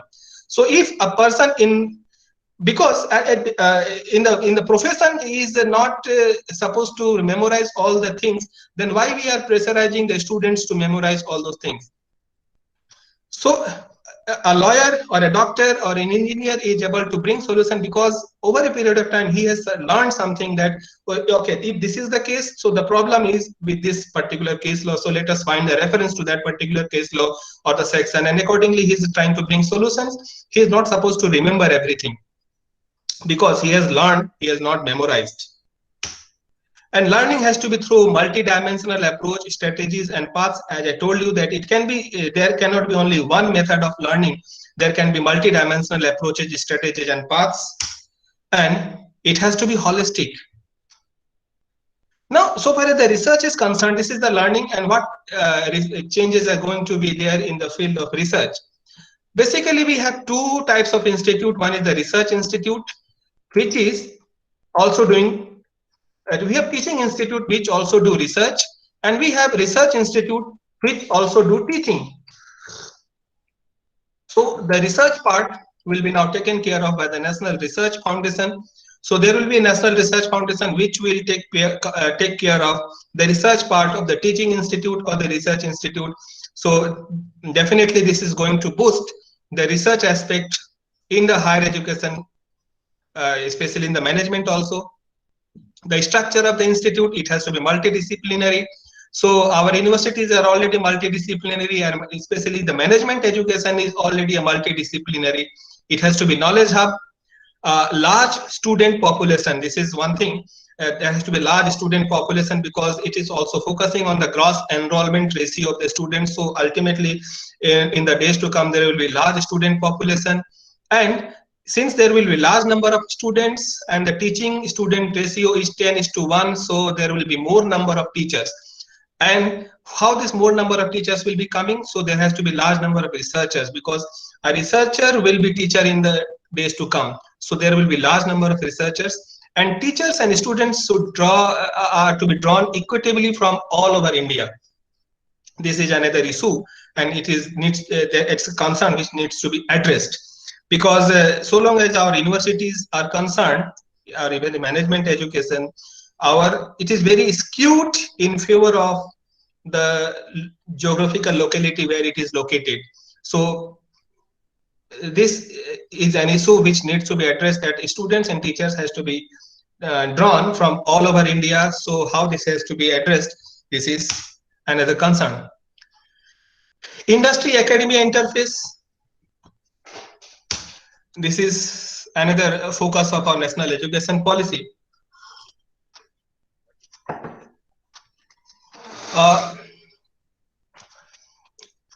The university, just now Professor Singh and Professor Sharma have presented that large number of Indian graduates are not employable. I also stressed on this thing, that our education system has created a battery of unemployed people. Now, if you ask the industries, why are you not employing them? Industry will simply say that they are not employable, they are not of our use. But how do we know? We as an academician will know that what is the need of the university, what university needs, so that accordingly we can manufacture the students from our factory and we can deliver them to the industries. So for this, there has to be a continuous dialogue between industry and academia. In management education, there is one industry academia interface point, that is in the form of summer internship, that we are sending our students to the industries for summer internship. So this is only one point. So there is a need to increase this kind of meeting points between industry and academia as much as possible. One possible solution is the industry MBA or industry PhD for the working professionals. So this working professional who are working in some of the industries, they are really a pool of knowledge, but their pool of knowledge, it is not documented anywhere. And suppose if a person who is working in Life Insurance Corporation of India for the last 30 years, he has a strong and huge pool of knowledge. And if this pool of knowledge can be documented, it can be a good repository of knowledge, and it can help or it can guide the future generations. So it is similarly a person who is working in telecom, or a person who is working in bank, or a person working in defense, they have a huge pool of knowledge, but unfortunately we do not have any system to tap or to leverage those pool of knowledge. So can we have a model that welcome those people to our university and let them pursue PhD in the area in which they have expertise, and so that their experience, the expertise which they have gathered over a period of time, that can be documented, and that can be just an interesting pool of knowledge for the future generations. In Indian Institute of Information Technology, we have started one program, that is PhD for working professionals. We have another program, MBA by research and MTech by research. So all these are actually for the working professionals only. Similarly, Indian Institute of Management Bangalore and the NITI Mumbai, they have also started their executive PhD program. IIM Ahmedabad was already having their PBX, like executive MBA. This is only for the executives. So these are some of the points through which we can increase the collaboration between industry and academia, and so that we can understand what is the need of the industries, and the industries can also guide us that what is their requirement, and so that we can accordingly frame the curriculum and we can prepare our students which will be suitable for the industries. Internationalization is another point. So it has already been stressed upon by our previous speakers, so I will not. So internationalization now, just in short, that foreign universities will be opening campuses in India, and Indian universities can also open campus outside India. Recently, we are going to have collaboration with the University of Uzbekistan and one British university. So we are now going to have offer dual degree, so where the students will be admitted in IIIT Allahabad. So the first year of MBA will be pursued by the students at IIIT, and the second year of the MBA they will be going to University of Uzbekistan or Samarkand University. So in that way, this internationalization is happening. So for this, we need more number of MOUs. Another focus in the national education policy is the researchers should teach. The teachers should be autonomous on how to teach and research, and the university should be autonomous on what to teach and research and how to teach and research, while adhering to the theme of the institution. This multidisciplinary integration of arts and humanities with science and technology will be there. So our universities are already having all the departments, so that integration will not be a problem. Flexible curriculum, that's another issue which needs to be addressed. Multiple exit points, learning from different origins, because I already told that there has to be, the focus is on learning, and the learning cannot be only from one origin, that in the classroom, it can be from any multiple origins. So that focus is on learning. And since there will be internationalization and the learning, flexible curriculum, so there is an issue of credit transfer, that students admitted in Assam University can opt to have some of his credits from Delhi University or IIM Ahmedabad or IIT Madras, and that's why he can obtain some of his credits from other institutes, and then there will be a need to develop certain mechanisms. So that is an issue and it has to be addressed. So MOUs, because if I admitted in Assam University, I directly cannot go to Delhi University or any other institute. So I can go to any institute only when we have some memorandum of undertakings with those institutions. So now in the coming days, there will be more number of MOUs from one university with another university in India, outside India. So this is an issue and this has to be addressed. How these MOUs will be implemented, this will be a challenge for the administrators. There are certain issues, like we have talked about all these things. So now immediate issue is that our ordinance has to be embedded with all these objectives. So long as our ordinance are having only one set of objectives and one framework is there, now there is a need to change our ordinance immediately. And maintaining the true spirit of national education policy is also a very important issue.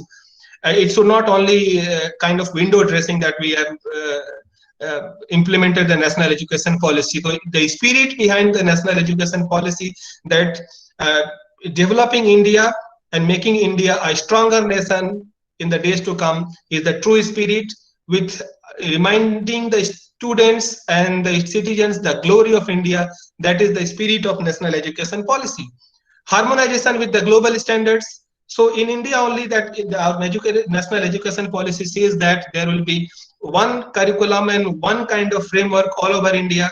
So this is one problem. But now, since there will be globalization of education and global universities will be coming to India and Indian universities will be going global, so there has to be a harmonization and synchronization with the global standards. Evaluation of students is another issue. As I told you that so long as our focus is on only examination, so that change in the perspective is also another issue which needs to be addressed.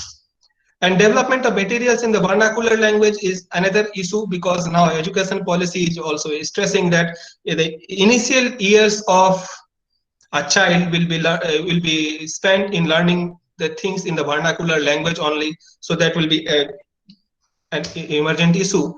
And payment to the international teachers, because once we suppose we are going international and we are asking international teachers to come to teach India. So the payment to the international teacher is also one of the very important issue. Recently, we have conducted one workshop and we have invited one foreign speaker to speak.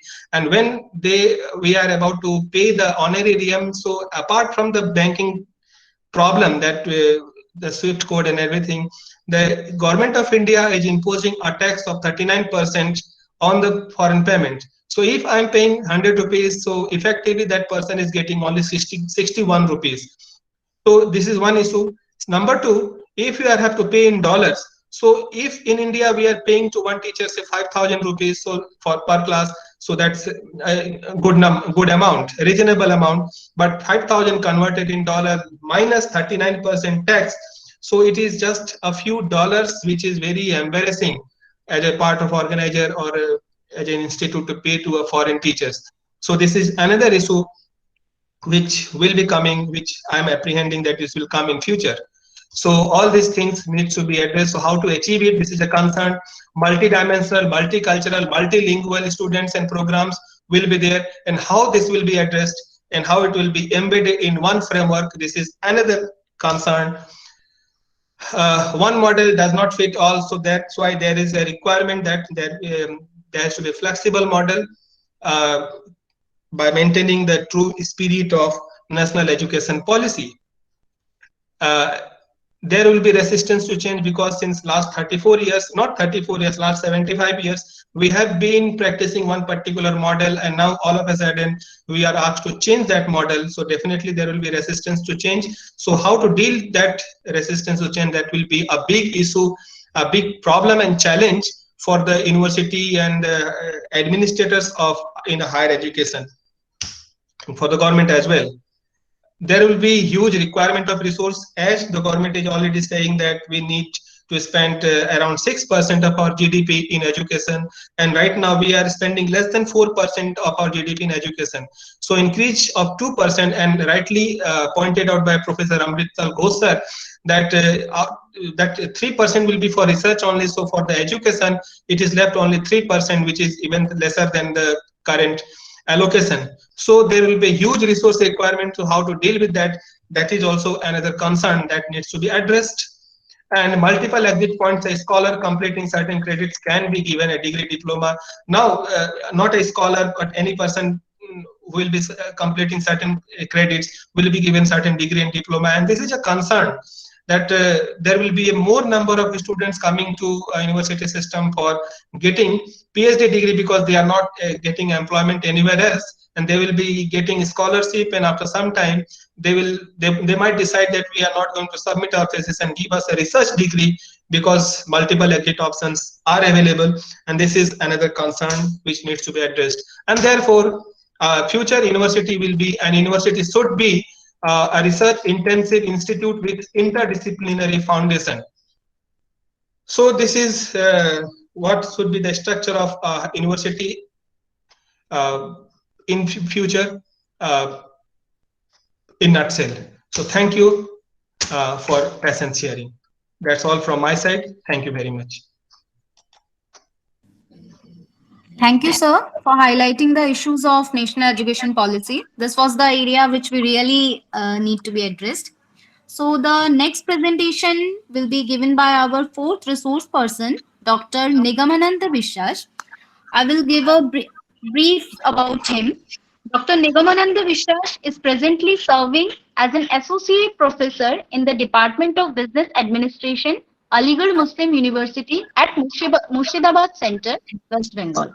He has teaching experience for more than 14 years in various reputed organizations like Assam University Silchar, National Institute of Technology Silchar, and ICFAI in MBA level. He has published many research papers or articles in various national and international journals.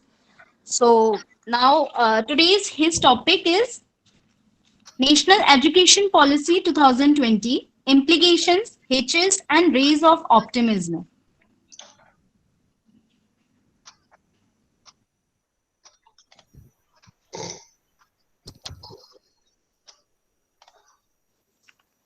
Hello, sir.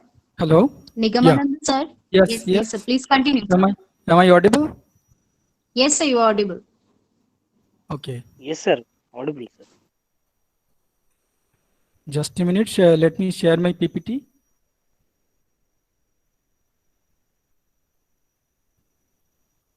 Is it visible, the PPT?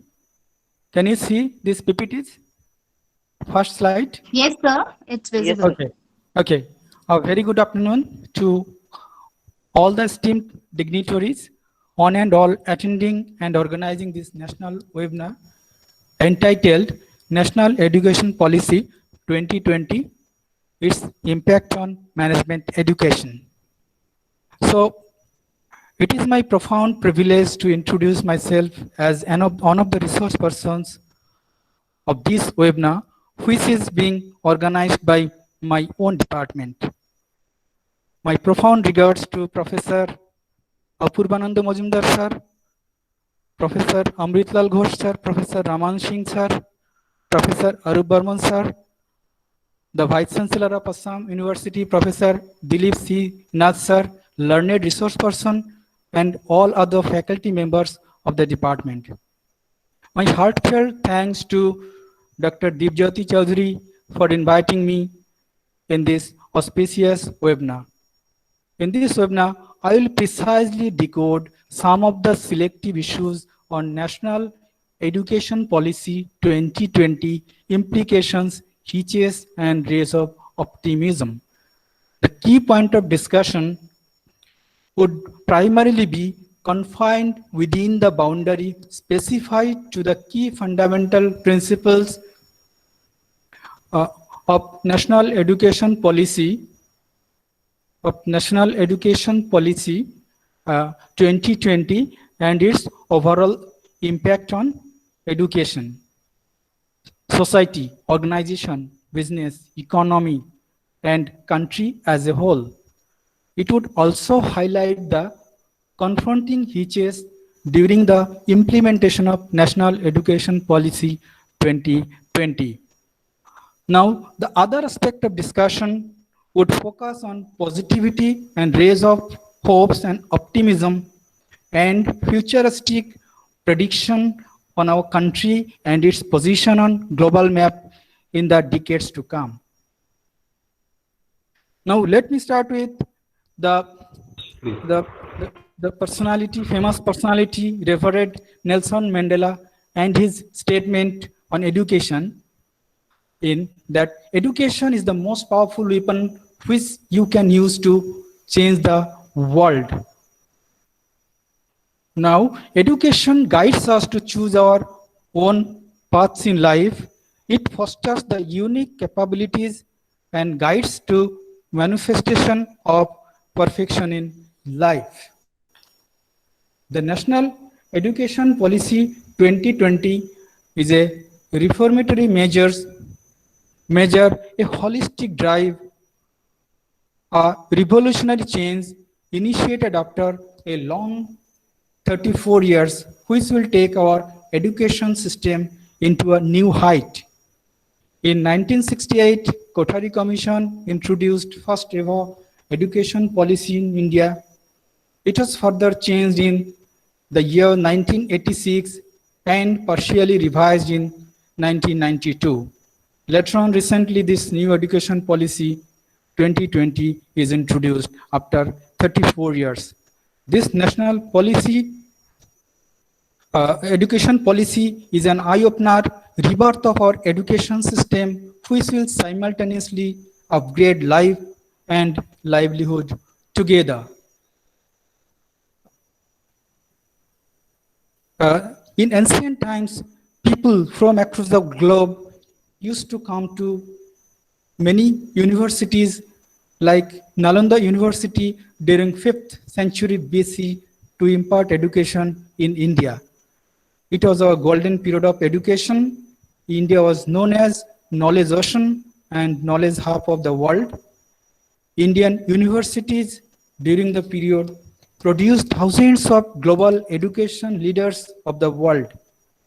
But with the passage of time, Indian education system lost its glory, particularly after the British rule. We are finished, not only economically, but we become bankrupt educationally. The contemporary prevailing education made us lame, handicapped to confront with the global standard. It's a phenomenal decision, extremely amazing, incredible policy reform measures by the government of India. It has rationalized the education as per global requirement. On 29th July, the present government introduces National Education Policy 2020 with a view to bring back our previous glory and pride we felt during ancient period. The new education policy will bring reform in our education system to change the entire nation. There will be a paradigm shift in our education system. Now it would be at par with most developed nation of the world. Now let us consider some of the wisest move of National Education Policy 2020. Education was a part of Ministry of Human Resource Development, that is MHRD. Now education has been elevated to a full-fledged ministry named as Ministry of Education. It genuinely reflects the rising importance and empowerment of education in India, which is fully focused on flexible, choice-based vocational education.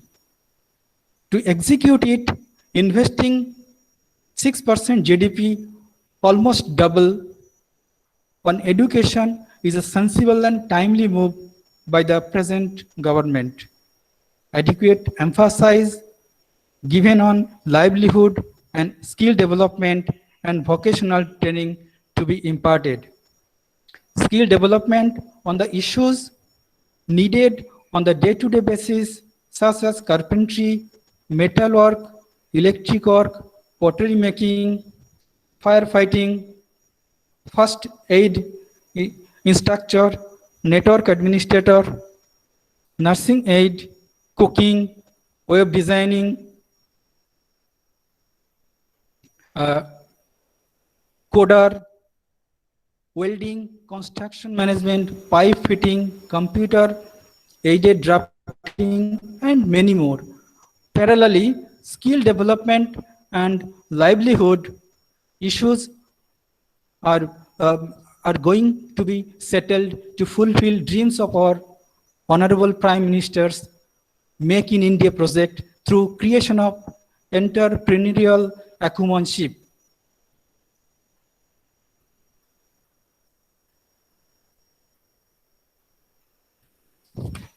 Skill development, simultaneously cultivating passion and creating career option opportunity, deserve a salute.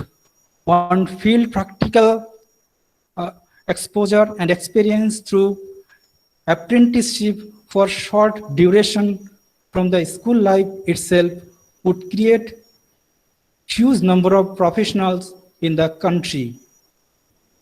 Tech-savvy approach from 6th standard itself, training on computer coding will create global and national level coders bank in India. Talent search from across the length and breadth of the country would continue. It would definitely resolve the employment as well as employability issue, where about 80% educated Indians are not employable. Then revamping rote learning, which is a mugging up method learning, which everyone hates, that we are learning for examination. Rote education system is a bane A course, anti-vocational, the biggest enemy and prime cause to shatter a nation. It breaks the backbone of a nation through relegating talent, invention, innovation, out-of-box thinking, hammering on the prevailing coaching culture and parrot culture, finished our education system. We are learning for life. We have to learn for life, not for exam. Eliminating rote learning will develop expertise through rising level of core competency, decision making, analytical, critical thinking ability will make world-class human resources. Say, for example, our medical education is based on rote learning. Therefore, having lakhs of doctors in our country, we have miserably failed to produce world-class doctor. Now, holistic development, character building, and positive attitude development has become part of our education. Grading not only on education, emphasis given on holistic development, personality development, ethical aspects of our life. Only academic performance would not be counted. Prime focus on higher order skill like analysis, critical thinking, perceptual clarity, etc. would be given due respect and importance. Passion, core competence, area of interest will be taken into account holistically, on which learners should be guided by educational institutions based on those attributes of the student. I think National Education Policy 2020 received some inspiration from some of the previous film like Three Idiot, Tare Jamin Par, etc. And we have seen that in Three Idiot film that who was supposed to be the husband of Kareena Kapoor was a qualified BE. He qualified BE, then MBA, then he was working in a bank. So it reflects that the type of education system is not up to the requirement of our industry. Is it not a mockery of our education system? Then judging a student based on English speaking ability, gone are those days. There will be more focus on local and regional languages as medium of instruction at very preliminary and introductory level of education. Fear psychosis of learning English would be evaporated and children would be tempted to learn things spontaneously in their vernacular and colloquial language or mother tongue or local languages. Why do you feel inferior not knowing a foreign language? Why English speaking Indians feel superior to non-English speaking people? Are we still a slave of British? Does not know English? Is it barrier to development? Then how come Japan, Russia, China, Italy, Germany, South Korea developed?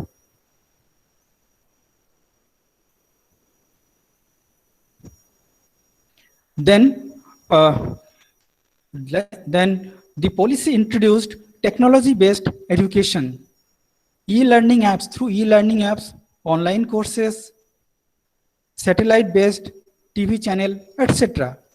Digitalization of education, e-learning using IT will ensure anytime and anywhere education for 24/7 into 365. That will open global platform for all of us in a bigger way. Multiple entry and exit during graduation would definitely increase the gross enrollment ratio in higher education and will minimize dropouts rate drastically. no hard separation of stream. There will be no hard separation of stream. Holistic, multidisciplinary, flexible education is the need of the hour for sustainable weapon in the competitive global scenario. Testing flavor of any subject of students' own choice will bring them back to education, which will lead to steady change in gross enrollment ratio in the coming days.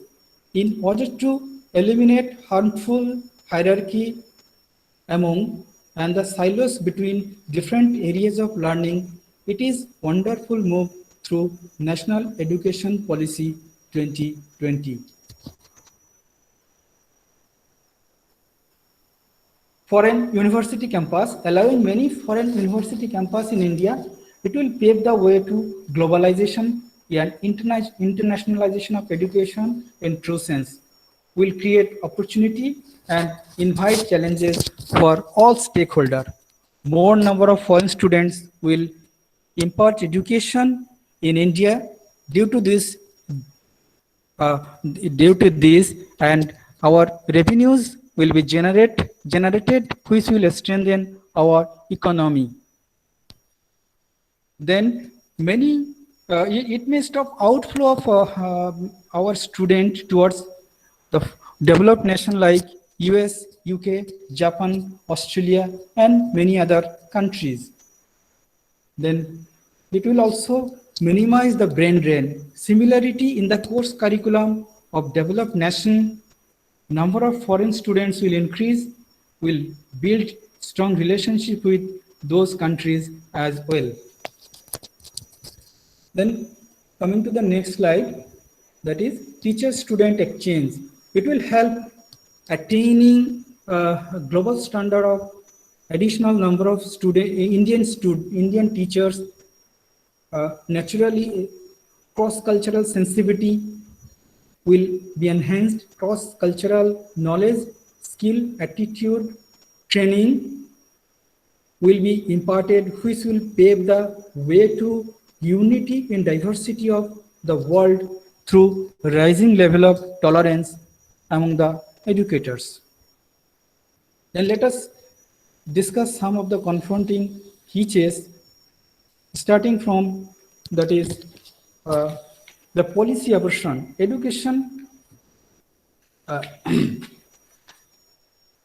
has seen, means education policies are being aborted time to time due to changes of government, and this present education policy, National Education Policy 2020, also may face similar kind of consequences.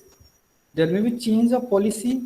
Executive means there is change of government may lead to alteration of or change in the national education policy.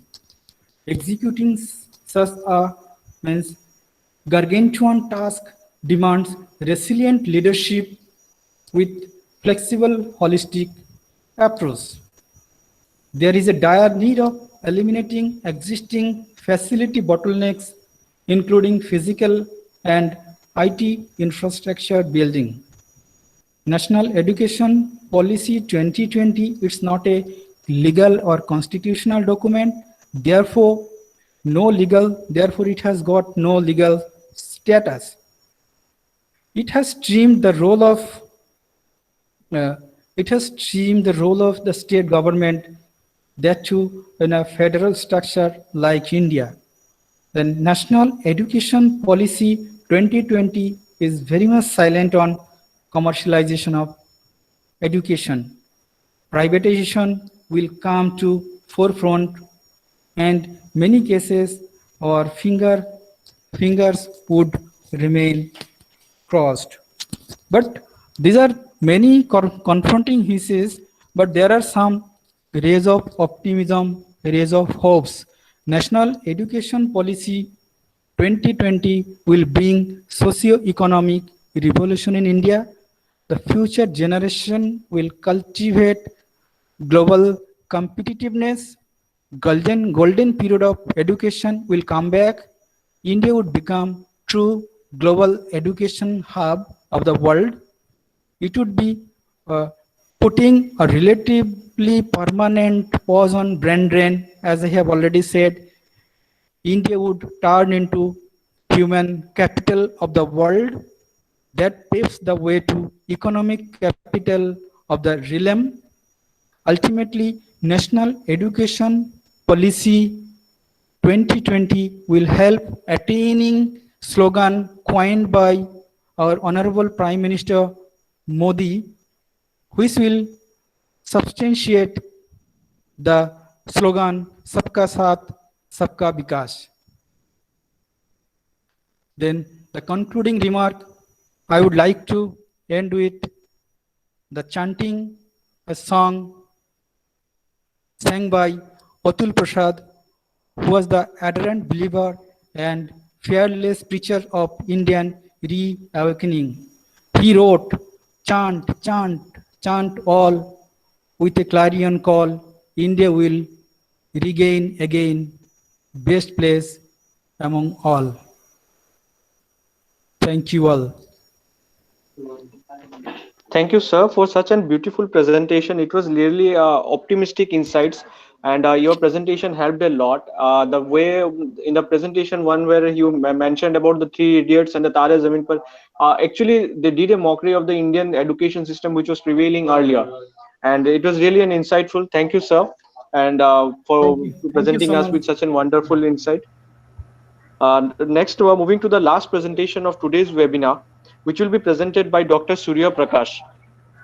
Dr. Surya Prakash sir, currently working in Shriram College of Commerce, having more than 11 years teaching experience. He has published 11 books in the area of marketing and more than 30 research papers at national and international level. He has participated more than 100 conferences and seminars at national and international level as a resource person, guest, and paper presenters. He has recently visited Vietnam, Bhutan, Thailand, South Africa, Namibia, and Philippines for academic purposes. Apart from academic excellence, he is the life member of Indian Commerce Association, Indian Accounting Association. He is a member of editorial board of many reputed journals. Presently, he is the president of Youth Empowerment and Research Association too. I heartily welcome sir to this platform where he will be now addressing on the topic National Educational Policy 2020, its impact on management education system and new pedagogy for instructors. Surya Prakash sir, the session is all yours. Thank you very much. While inviting me here, just allow me to share my PPT here. I want to just share my PPT. Sure, sir. First of all, just I would like to congratulate Professor Dilip Chandra, Vice Chancellor of Assam University, patron Professor. Sir, please, can you stop presenting your screen, sir?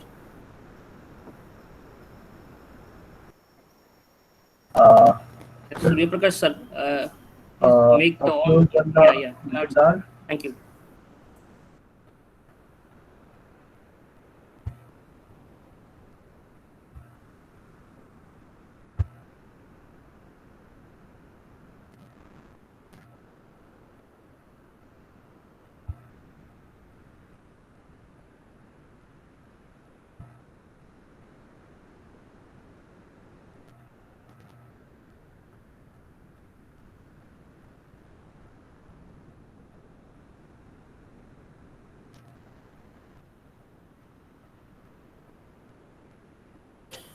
Please continue, Prakash sir.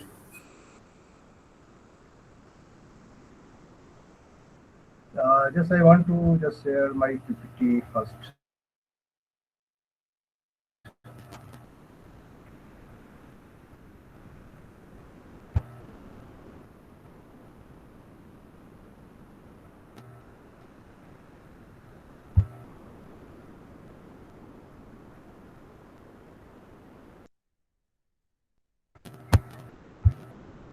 Okay, little bit some technical error. Just let me open my PPT first.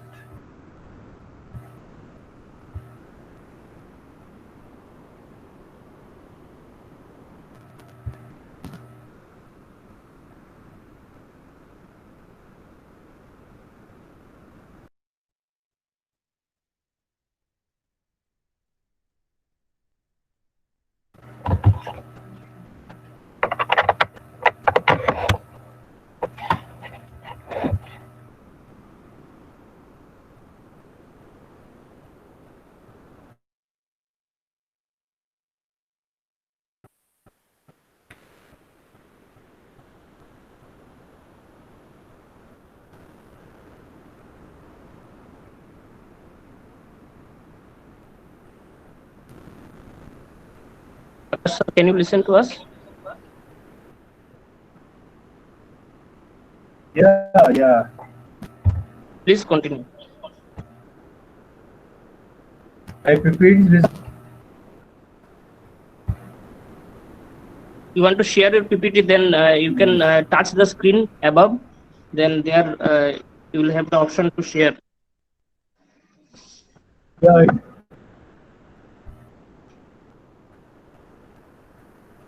Oh yeah, presentation now.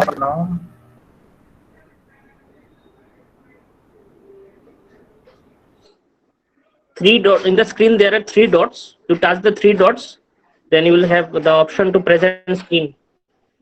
My screen. Yeah, now it's presenting. Yeah, now correct.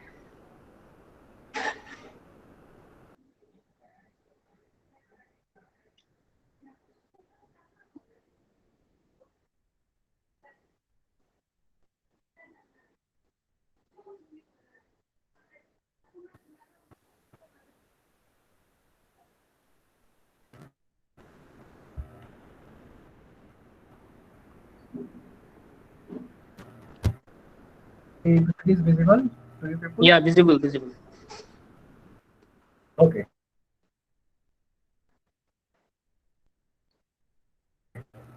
First of all, this university, Patron Professor, Department of Business Administration, Dean Sir Professor Amrit Lal Ghosh, HOD,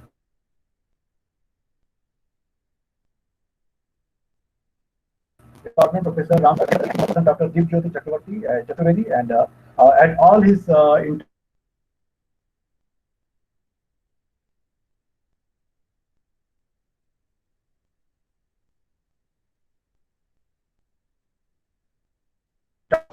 management education system, and how this new Indian academic policy will help influence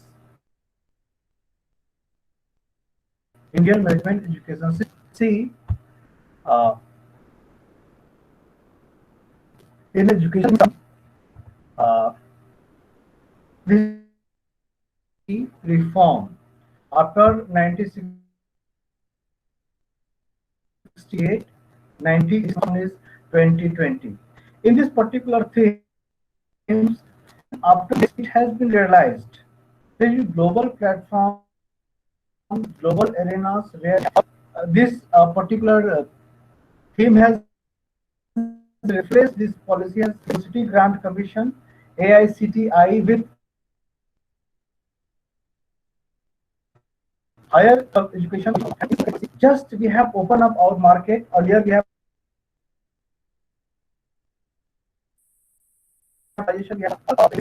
all academic education like Oxford University, University of Texas,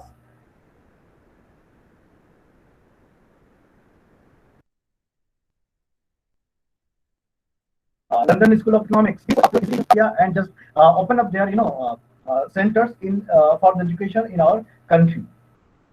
Now, not only this,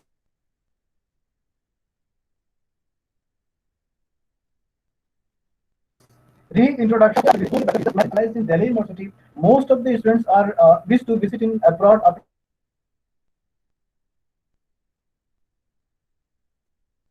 After 3 year graduation, they have to go for work to get admission in any foreign country. Reason behind that,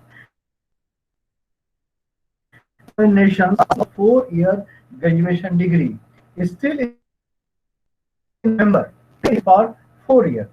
Other degree other than BTech or MBBS, which is new task has been given by the particular government. A 4-year degree will be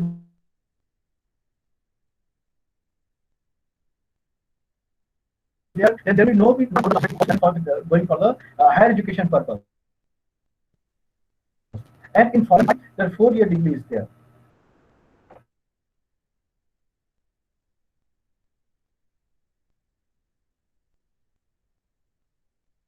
So what I would like to experimented 4 year is bachelor degree, a multidisciplinary course, 4-year bachelor degrees.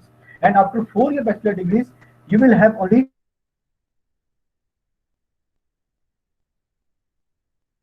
1 year for the master degree, as well as the faculties in Delhi University. They maintained 2016. But now this India has just education policy that will be very helpful for the particular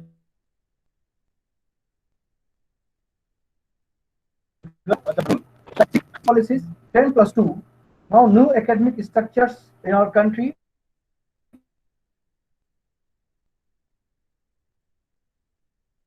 One foundation course is there. Means in this particular pedagogies, just as far as a student has to appear 2 times a very major and examination. But board examination will be only for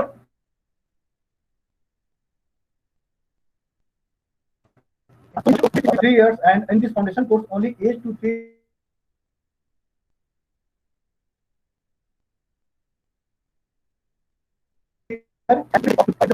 age class 3 to 5 and age to 8 to 11, and third is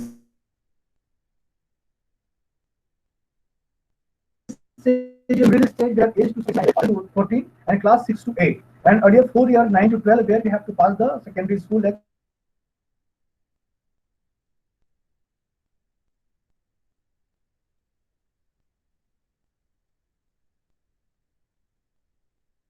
intermediate. We have to this new education policies. After intermediate they have to think, they have to take even after graduation. In graduation first year is just credit severe system. First year we have to learn, second year we have to decide. Graduation program will be there. I would like to just why this news, why this education policies is there. We are the global hub and main Indian universities, Indian governments to build up the India as a global knowledge platform or societies. And some data I will just show you later on. Just change where there in the particular education policies in India. Earlier in the second education policy,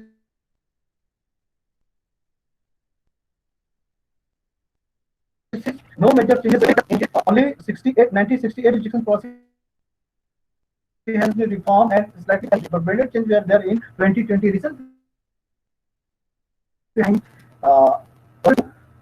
The students of the India's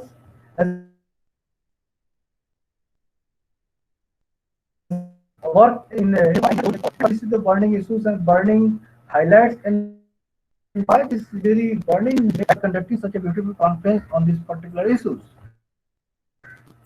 Side by side, also this is a government initiative learning a plan, government initiative for 100% literacy in 2025. Vision 2030, and India vision to skill up to total India means skill India.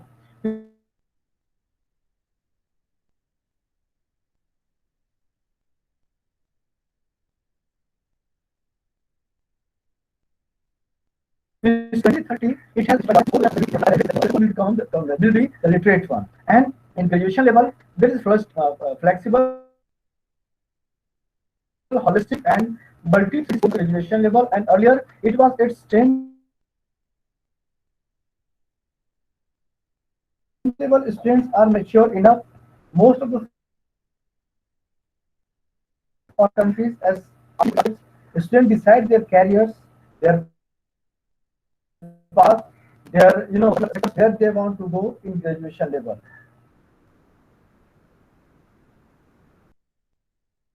The themes make India total means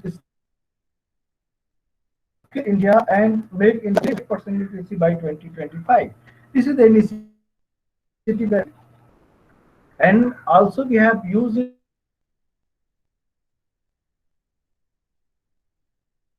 in technology education, classes and examination. Earlier we do admission online exam. Particular new system after due to I don't know why, due to COVID or without COVID,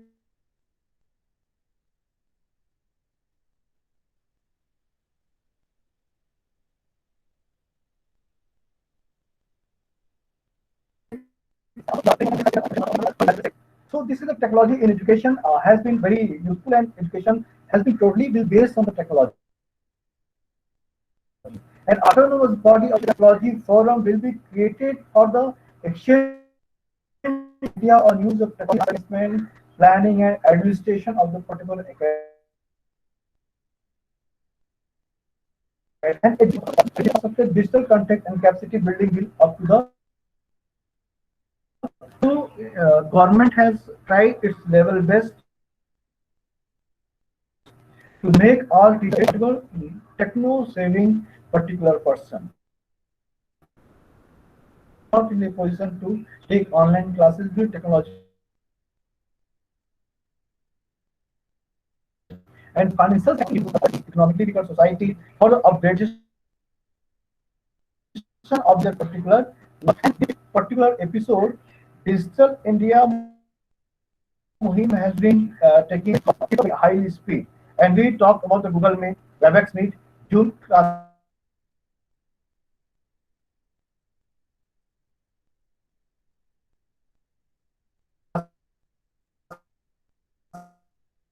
etc. So on impact of new education policies, both are simultaneously are doing. Some academic structure I would like to share with you people. Compare with the USA academic structure and new academic structure, what is common? Using academic structure 2 years, age of 16, 9 to 12, it is the 4-year standards as we have already been discussed. And 4 years also their class 9 to 12 is 4 years also there in US. Ridiculous time. I'm not going to repeat many more aspects. You can see the figure, and you will ultimately just compare the new academic system. Making your education system comparatively with Europe. So this is the structure where 2020 and it will be implemented. But it will be more to one is after 30 years of the global.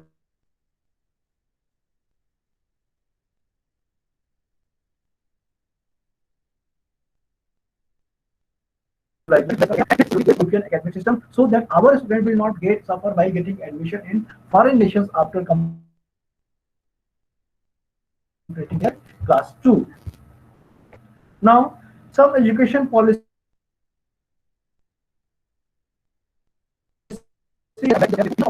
and language for the teaching, Hindi and English, but it will be compulsory. There's this making, but Tamil Nadu and southern part of the country it will be problem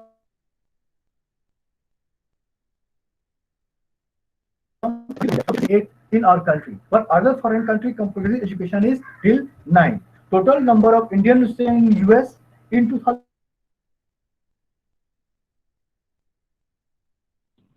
Prakash sir. Hello. 15 and 16, 6,000 around. Professor Surya Prakash sir, Hello. your voice is not clear, sir. Yes, I'm audible. Your voice is breaking. Sir, your voice is breaking.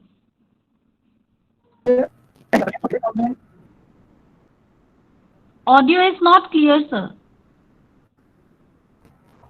I'm audible there. So sometime you are audible, but in the middle Sir, time. your voice is coming in breaking. Yes, sir.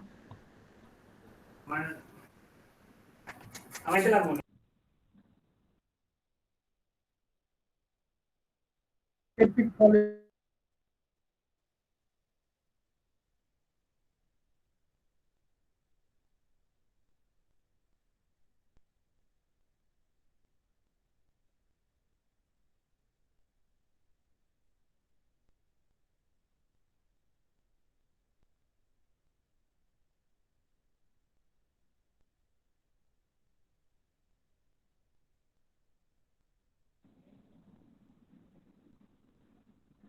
Surya Prakash sir, are you here?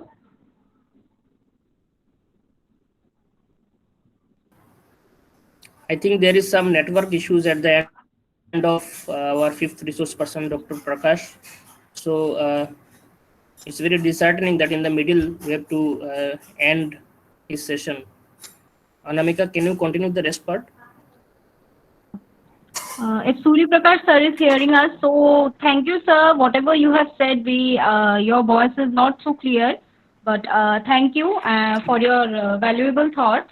Now, I would like to kindly request our participants that if anyone have any queries or questions, kindly they can unmute their mic and ask their questions, or they can type their questions in the chat box section.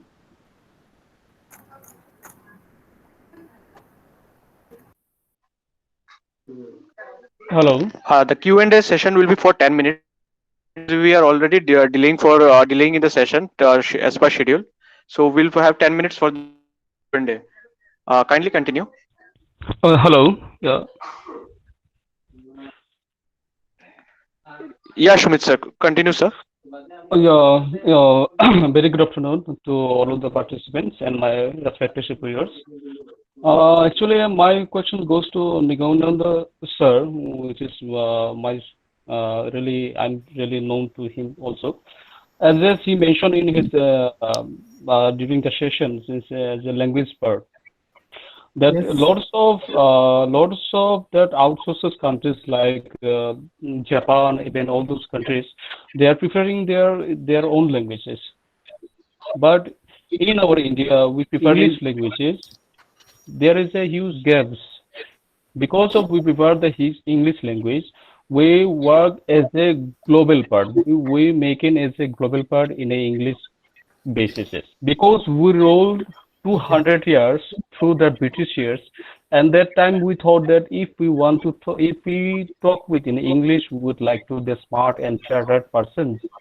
That type of mindset still we are hanging with us.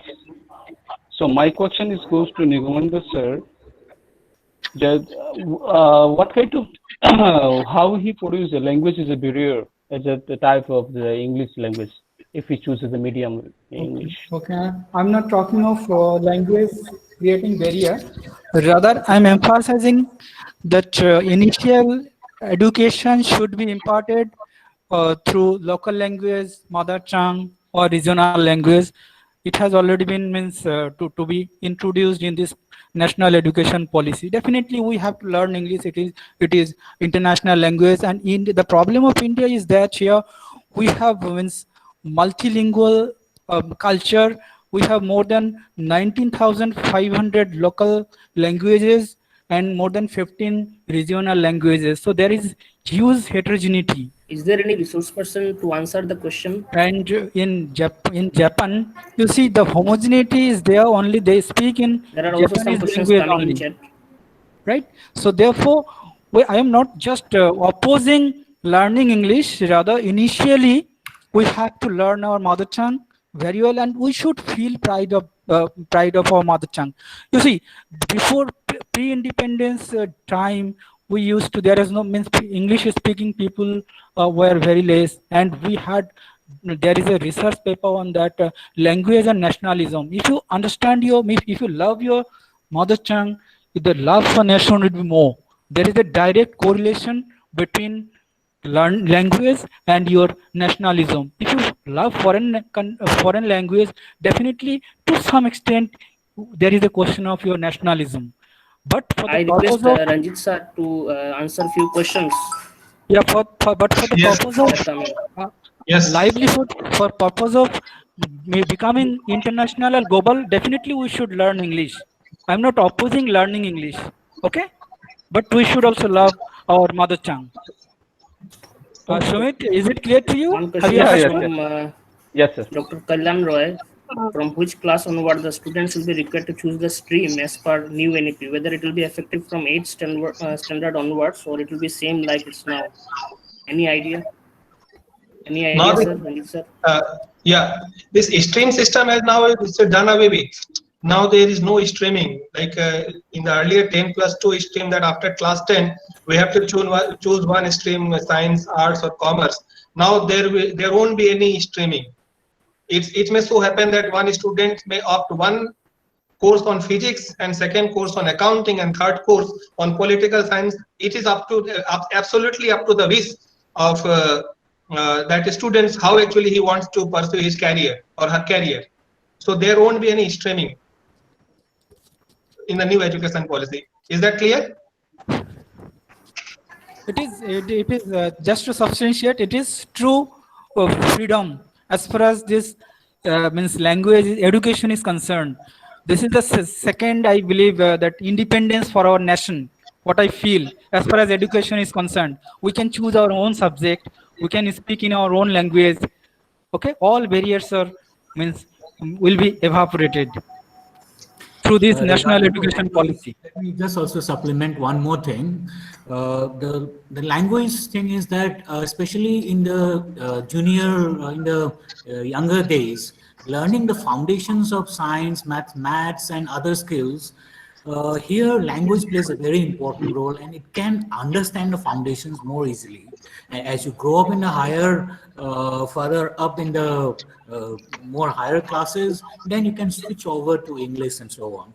So when you understand the foundations much better, then in the higher education, it becomes much more easier to understand the discipline. So this was one of the issues which our Prime Minister has also discussed. Okay. One more point I just would like to add as for this language formula is concerned. Well, India is a big nation and they're having so much of diversity in the languages. However, learning something in the mother tongue or the local language in the early stages of the education is quite pertinent. And at the same time, many of the developed nations, apart from the West, UK and US, people are having their own mother languages, even China and UK or even Germany or the France. So that's why grasping power of individuals could be more when you just have a communication or the learning things in their own language. That's the one point. And at the same time, in order to preserve the languages in India, we have more than 160 endangered languages in India. So we need to preserve it. So in order to preserve all these things, we need to introduce this three language formula. So that's why that is the one part. At the same time, some of the foreign languages can also be introduced to study at the school level, including the Korean and Japanese, Thailand, so on and so forth. So that's why you can have opportunities of learning in your own language. At the same time, English could be another, and another could be one of the Indian major languages or otherwise the foreign languages. So that's why students are having wide opportunity to learn something in new language. And today we have to be familiar with the language, with the machines. So that's why I think the initiative taken up is quite all right, but we should not be very panicked. But systematic implementation is very much needed. Thank you, sir. One more thing. Yeah. First of all, we have this assumption that English is an international language, and if we do not learn and understand English, then our life will be totally hell and we are not worthy of living on this earth. Remove this notion. Do you know English is spoken in how many countries? English is not even the first language of most of the European countries. It is spoken only in 14 or 15 countries. I'm not against English, first of all. Just let me give this disclaimer that I'm not against English. I'm not against any of the language. But the way we are apprehending and we are assuming that if you do not learn English, then our life will be hell. This is not true. English is the first language only in the 14 and 15 countries. Not even in Europe. Entire Europe is speaking English. France is speaking French. Germany is speaking. Germany is German, then Italian, then Spanish, then Dutch, then Portuguese. All even in Europe, there are so many languages, and all these countries have their own languages. So first thing. Number two, as to substantiate the point of our previous speakers, Dr. Maitei and Sharma, that a child understands the skills, learns the skill that is mathematical, then the logic and the reasoning best in his or her mother tongue, not in any other language. That's why actually I would like to, I just stated in my presentation also that nowadays the whole focus of a child is on learning a language rather than learning a skill. So the focus should, in the initial years of a child, the focus would be on learning the skill, not on the language. Language can be learned or unlearned or relearned later on in the different phases in his or her life. My schooling is not in English medium. I think Dr. Biswas also have did his schooling in a vernacular medium. Most of us have did our schooling in the vernacular medium, and later on we learn a different language. So language is not at all a criteria to judge a person's potential, that whether a person will be successful or not successful. Thank you. Okay, thank you, sir. Now, Amin, let's have a summary of the presentation. There is one question I have seen in the chat box about integration. Just let me check it up. Okay, I think there was one question regarding about integration of how the teachers will be trained from time to time. The University Grants Commission already has a system of training teachers from time to time, especially in the higher education institutions. And I'm sure that the same method will be followed from time to time. And especially for management faculty, there is some of the programs which are run by the esteemed IIMs. And I think if most of the faculty members attend those, it will be a very good plus point, and they will know the current the scenario of pedagogy as well as the learning teaching process. So from time to time, the teachers have to take up these, and of course the UGC already has certain mandatory training programs that you have to go through for going for your academic progressions from one class to another class. So from category 1 to category 2, you have to do these many things and so on. So it is essential that the teachers have to go for training from time to time, and it should be a learning process, not just for getting a certificate. Yeah, one more question from Prasan Kumar Jena. Can skill-based education and interdisciplinary courses be implemented in all the higher education institutions? What are the criteria? So I just would like to share my viewpoints on that.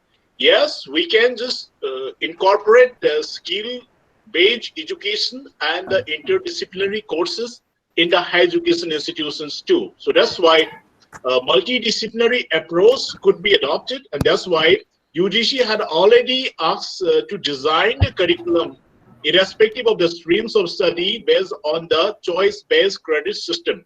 So once it is implemented well, some of the credits can be acquired from the skill-related courses. So for that, VVOC courses, general vocational courses, had already been introduced in the higher education undergraduate level, and it is treated at par with any other undergraduate degree courses like BA, BSc, and BCom. So similarly, even if it is not a VVOC course, some of the courses, maybe in the foreign languages, maybe in the film editing, maybe in the digital productions, or any other IT or agriculture or floriculture, food processing, fashion designing. There are quite good number of vocational areas which are now available under the National Skill Qualification Framework. So you can have a look which course could be appropriate as far your university or institution is concerned. So that's why I emphasize at least it should be locally relevant. So if that is the case, some of you, while earning your formal degree, you can also have an opportunity to learn some of the skill areas as a vocation, as a part of your interdisciplinary study. So that definitely will help in your employability, in your own generating the businesses. And that's why every individual, every student be equipped some sort of a skill in them. That's why their employability can be enhanced. That is the kind of a mindset. So that's why all the entire courses in the higher education are to be restructured as a multidisciplinary approach. So that's why your license could be major, minor kind of a thing. You can be major in physics or chemistry or any other areas, and some percentage, maybe 20% papers, you can just opt for the skill related or the vocational related courses. That way you can have more opportunity to excel your creative and innovative talents. This is what I just would like to say. Thank you. Thank you, sir. Thank you so much for your valuable insights. Surya Prakash sir, can you listen to me? Hello? Surya Prakash sir, you there? One more question that I just like to answer. Yes, sir. Sure, sir. Go on, sir. Yes, there is one question from Lurai Rongmei. The question is, how can we align the new learning model to meet with the internal and outsourced credit within and outside the globe? Okay. Okay. Most of the universities are having certain semesters, especially in management department, they're having certain semesters where they have to do certain semester outside the country. So these universities, what they have is a kind of a memorandum of understanding with that institute. And there is a credit sharing and a credit transfer. So through that mode, all the credit transfers and everything is already agreed upon on the memorandum of understanding or the memorandum of agreement. And on the basis of that, credit sharing is also being done. So for example, IIM has some of the students who goes for a certain semester in some of the European countries as well as some of the American countries, and some of the universities from these countries also come to IIM Ahmedabad for one semester, one trimester. They don't have a semester system. They have a 3 periods of time, what we call as a trimester. So you have a trimester credit transfer. So similarly, our universities also can adopt this system. So in this way, we can share our credits. So this is the way how. Thank you, sir. Thank you so much. Surya Prakash sir, as you couldn't present. Yeah, I just would like to say a sentence. Thank you very much, Professor Sharma. Thank you so much. Like it was my unfortunate, I could not listen to every speakers because the net was so unstable. So I could listen to Maitei sir and Sharma sir only. So that was my simple query, sir. And I learned a lot about your deliberations, that the pillars of teaching, learning, and assessment, where the teachers should play as a center place. So that was a great input for me, sir. And I really appreciate all the speakers who have given such a valuable time. Thank you so much, sir. Thank you. Thank you. Thank you, ma'am. Surya Prakash sir, as you were not able to present, can you kindly summarize your presentation?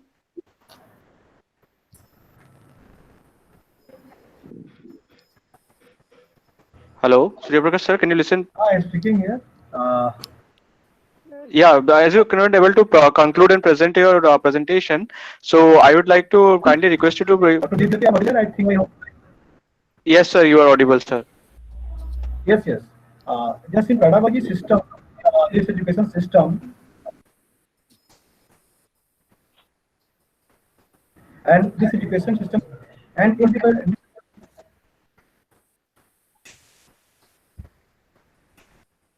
new technical policy, after COVID, it used to be online. And yes, we are techno-friendly friends. We are starting technical classes online. Also, the policy probably just moving ahead and like.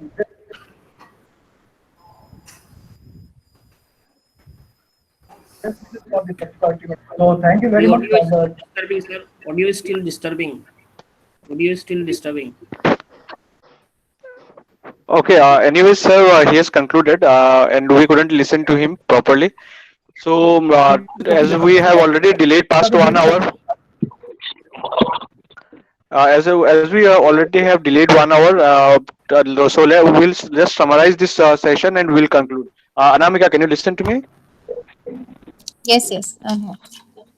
Yeah, continue. So India is going to be a global resource and knowledge power in the coming years. Many critical and creative thinking will be encouraged, and also our higher education sector will be integrated with the professional and vocational education. And private and public institutions will be encouraged and treated at par as needed. And management institutes will be made multidisciplinary. Also, higher education institutions will be a greater industry academic linkage, will be put more thrust on management education and higher education.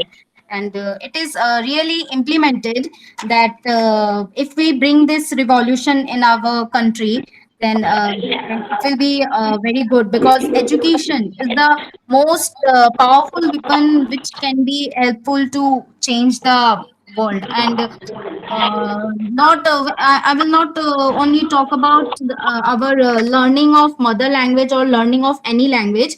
We have to give priority to every language, and also focus on the skills of the learner, their assessments, and not students and higher education students, they should not only to study for only examination. They should study and learn for to gain their skills. Also, our unemployment problem of our country, this should be resolved as much as possible. Now, Amin, please continue. Yeah, thank you for the nice summary. Actually, it was much needed because we couldn't we listen to somewhat we listened to and someone we couldn't because of the network issues. So thank you so much for that.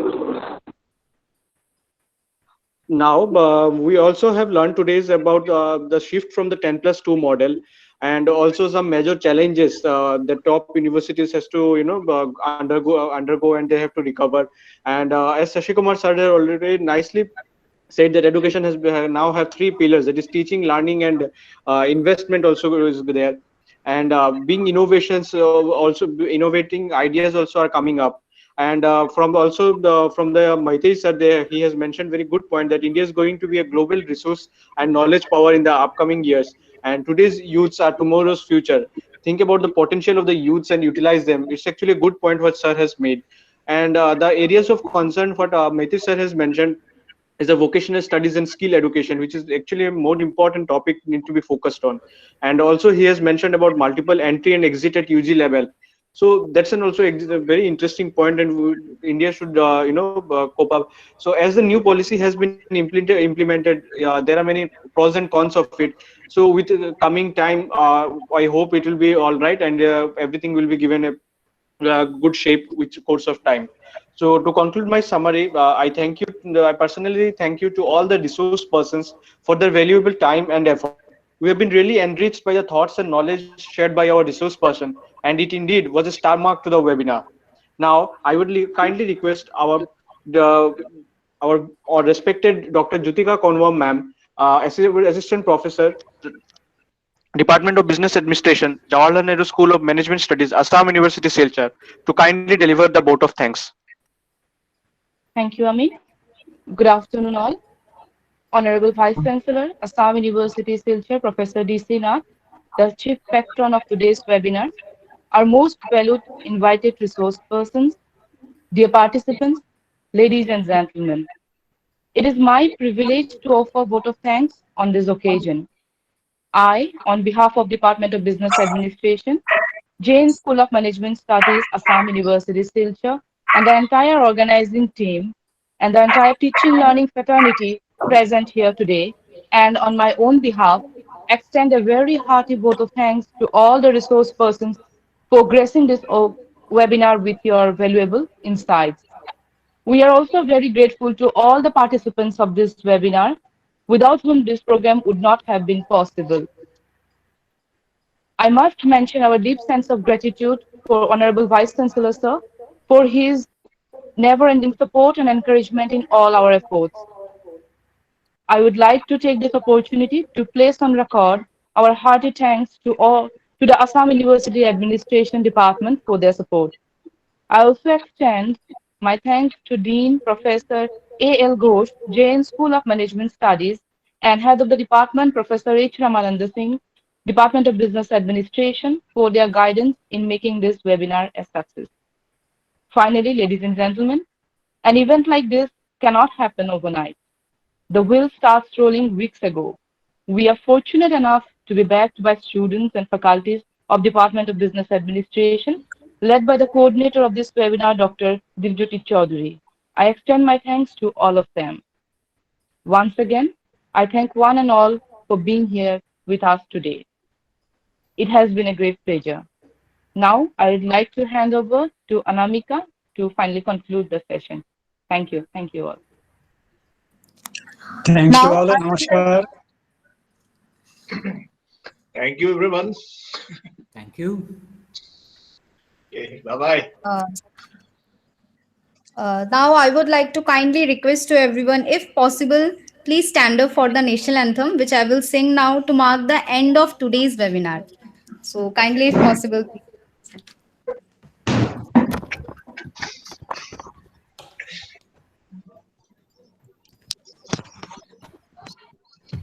Jana Gana मन अधिनायक जय हे भारत भाग्य विधाता, पंजाब सिंध गुजरात मराठा द्राविड़ उत्कल बंगा, विंध्य हिमाचल यमुना गंगा उच्चल जलधि तरंगा, तव शुभ नामे जागे, तव शुभ आशीष मागे, गाहे तब जय गाथा, जन गण मंगल दायक जय हे भारत भाग्य विधाता, जय हे जय हे जय हे, जय जय जय जय हे. Thank you all. Here we come to the end of the webinar. Thank you. Namaskar to all. Namaste, sir. Nigam, Ranjit, Professor Shashi Kumar. Thank you. Thank you, sir. It was nice. This type of occasion we are meeting. Thank you. So, Professor Shashi Thank you, Kumar. good sir. Thank you. Thank you. Thank you so much. Where is Ramanand Singh, sir? Ramananda was there now to, I think, maybe network issue or something. Maybe sir has left the meeting. Okay. Devjyoti, thank you. Thank you, everyone. Thank you, sir. Have a great day. It's a wonderful Jyoti, session. Anamika, and Amin. Thanks to And you all. congratulations to all the Thank you, organizers. sir. Thank you, sir. Thank you, sir. Okay.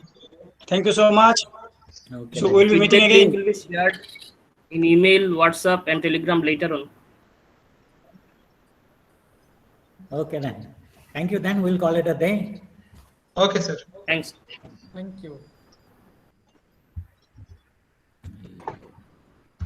Thank you, everybody. Thank you. Divjyoti?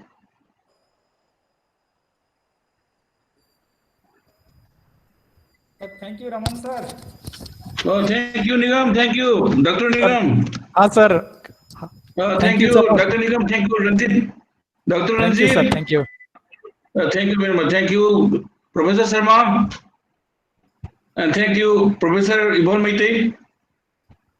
Thank you all.